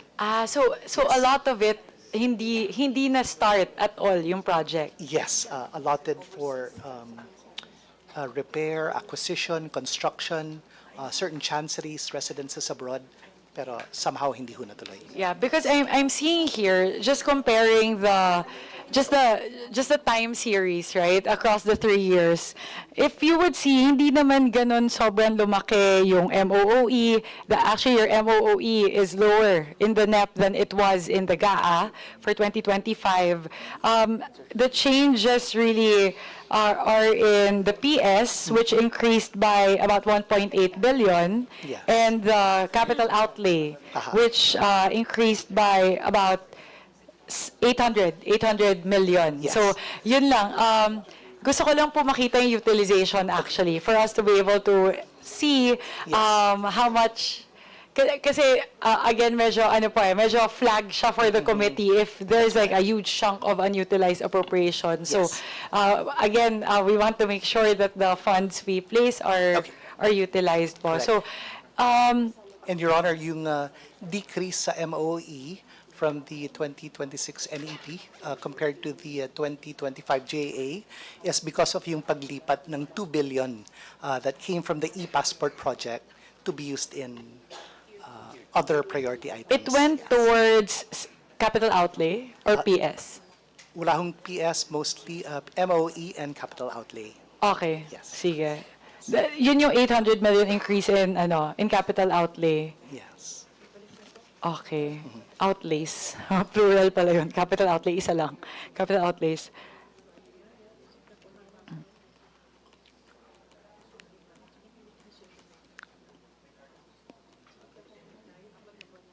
Foreign. Yung foreign service posts po, there's an increase of 2 billion for foreign service posts for between FY 2025 and FY 2026 po. Madam Chair, may we excuse also the staff from the DBM? If you don't have any more questions I would like to ask of her, may we allow that she be excused? Actually, sorry Vice Chair, nandiyan lang naman si Assistant Director sa likod. So no problem with you if you stay? Yeah. Kasi iba yung tingin mo sa akin eh. Gusto mo na umuwi eh. Actually, hindi, nagsistay naman po yung partners natin in the DBM precisely for that reason, to check lang.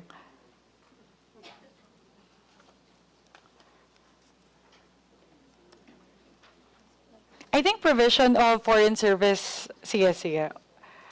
Yun lang po siguro talaga, it's the unutilized funds po. Kasi I just wanted to flag that perhaps those are programs that are not as in demand or not as utilized as other programs that perhaps the DFA may need to fund.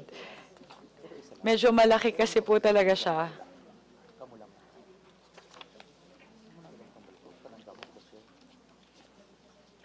Your Honor. Yes po, Secretary. Can we request, I think it might be a hurried computation. Can you just give us until tomorrow? Okay. To give you a more succinct and the computation is in a good one. Of course po, Sectas. Thank No you. worries at all.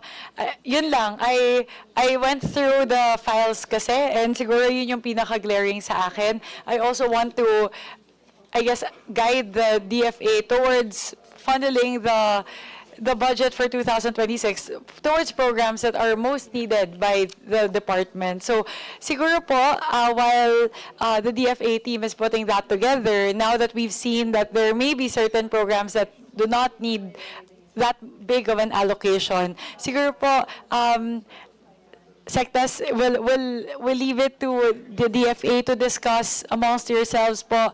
Are there specific programs po that are priorities of the DFA that were not funded in the NEP that's super needed by the DFA? Actually, Your Honor, that was the initial discussions, and one of them that we think is really very important is our cybersecurity. In fact, we had our people. I agree also, very much Yeah, so, yes. we had people here that even went to Estonia because they're looking at probably the best cybersecurity experts and company that we want to, and that is something really that it's very much needed and is not funded actually. I agree po. So, Sec, would you have an estimate as to how much that program will cost? I again give the floor to our asset management. Yes, my apologies po. May you please identify yourself, sir? Assistant Secretary Patrick Hilado for Asset Management. Yes, for ASEC. Thank you, Mr. Chair. Thank you, Madam Chair. I think part of our ISSP, our cybersecurity program, was funded by the NEP, but there's a certain part that was not given. This was based on our submission for the ISSP. So I think we can work with the OFMS to get so that it can be fully funded, Madam Chair. How much is the deficit po? I think the deficit is around under 1 billion pesos po ang deficit. So we can crunch the numbers and we can submit it to fiscal management so we can look We found around 2 billion that we can funnel towards other programs, so that can be the source po. Yeah. Thank you, so Madam Chair. for that, yes. If that's the most critical for the DFA. Yeah, but again, we'll have to check in po if that's something that the department would agree on. Opo. Sir, yun po yung pinaka-critical po, Sec, no? It is sizable. It is a very sizable amount at roughly 1 billion. But then again, if we're gonna reallocate the amount from the e-passport booklet towards the cybersecurity, you still have roughly 1 billion left after that. Opo. Your Honor, we're very appreciative of the way you conducted it because now we realize that there's something there and yet we need something that is not funded. Thank you very much. Yes po, that's what I'm here for po. It's really to scrutinize the numbers and make sure we're able to allocate where it's most needed. So yun po siguro. Usually that's a question that I pose to the agencies before the end of every hearing. What are other priority programs that were proposed by the agency to the DBM that ultimately were not funded in the NEP, but we have a very good situation here wherein there's actually a source within the DFA where we can pull it from. So siguro po, Sectas, I leave it po to your wisdom and to the wisdom of the agency to figure out what we would like to do with this funding. My request lang po, Sec, given that we have to submit all proposed amendments to the GAB and the NEP through the Budget Amendments Review Subcommittee within the Committee on Appropriations. We'll need some time po to be able to send that in for deliberation of the Bar C. So if may I ask po by when you will be able to submit the proposed amendments? Your Honor, by tomorrow. Oh, perfect. Yes. I was gonna say 48 hours, but okay. 24 hours is even better po. Sige. And then, just one final call, ComSec, because we're doing a new initiative on the part of the Committee on Appropriations, wherein we give the space for our civil society partners to ask questions to the agencies through either the vice chairpersons or the chairperson of the Committee on Appropriations. So I've checked in po before I started my interpellation. Wala pa po. So siguro before we end lang po our hearing and interpellation for today, ComSec, just wanted to confirm, are there any questions coming from our civil society partners to be fielded to our DFA family? Good afternoon, ma'am. So far, we have not received any questions from the CSO that we have invited this Sige po. So, DFA hearing. So again, we invite our civil society organization partners to please submit any questions that you would like us to field to our agency partners, and we'll be very happy to make that part of the deliberations of the Committee on Appropriations, because for sure that will enrich the discussion. So sana po in the coming days, more and more of our civil society partners will field questions. So any more? Yeah, I think there are no more questions po from our side. I guess before we end today's hearing po, any other thoughts po or comments from your side po, Sec? Actually, Madam Chair, I can only say on behalf of the DFA family, thank you very much to you, of course, to our budget sponsor, and the other honorable congressmen here. Thank you very much for the questions that were very important, and hopefully we were able to respond. But this is more important on the budget, that there is some kind of movement or leeway that we can work on. Thank you very much, Your Honors. Thank you very much, Paul, Sec, Tess, Lazaro, and to the whole DFA family. Again, I'd like to say thank you. Thank you for being so flexible. We moved up your budget hearing by 3 days po, no? 3 full days, 2 full days. So I know po that the internal deadline for the submissions was today, and you had to move it up to make it to today's hearing. So thank you so much po for accommodating the request of the committee. And with that, now that there are no other member who wishes to interpellate our partners in the DFA, do I hear a motion? Madam Chair, just as last note, no, I'd like to put on record that it's as a sponsor of this budget, I'm I thank the chairperson for pointing that out. I mean, it would make the job of the sponsor a lot easier in the plenary, and it would also at least help the DFA to rationalize their budgets insofar as the utilization of their funds, especially those unreleased and yet obligated fundings, because that would anyway affect the overall performance and accomplishment of your department, which by the way also affects the amount that the DBM will be granting to you based on the request that you forward or you extend to DBM. So again, I guess, Madam Chair, on the issue of the MICA, this is just my advice to the DFA. Once you restructure or you review again the, I guess, 8 billion pesos, in order for you to utilize that and fund other services that might be needed for your services to more responsive to the needs of our kababayans abroad, I would also suggest that you also consult your legal technical staff, so that we may not be able to at least maybe perhaps overlook some things that may be needed, may need to be considered. We are talking about funds here, so we don't want to overstep our boundaries. If there are guidelines on how to utilize this, I think it's also best for the interest of the department to review this properly, thoroughly, so that there won't be any problem that may arise in the future that we do not want to happen. So, having said that, I again turn over to the chairperson. Yeah. Thank you very much, Vice Chair Adyong. Again, given that there are no other interpellator who wishes to field questions to our DFA family, do I hear a motion? Madam Chair, I would like to move to terminate the budget hearing of the Department of Foreign Affairs and including its attached agencies. So move, Madam Chair. I second the motion.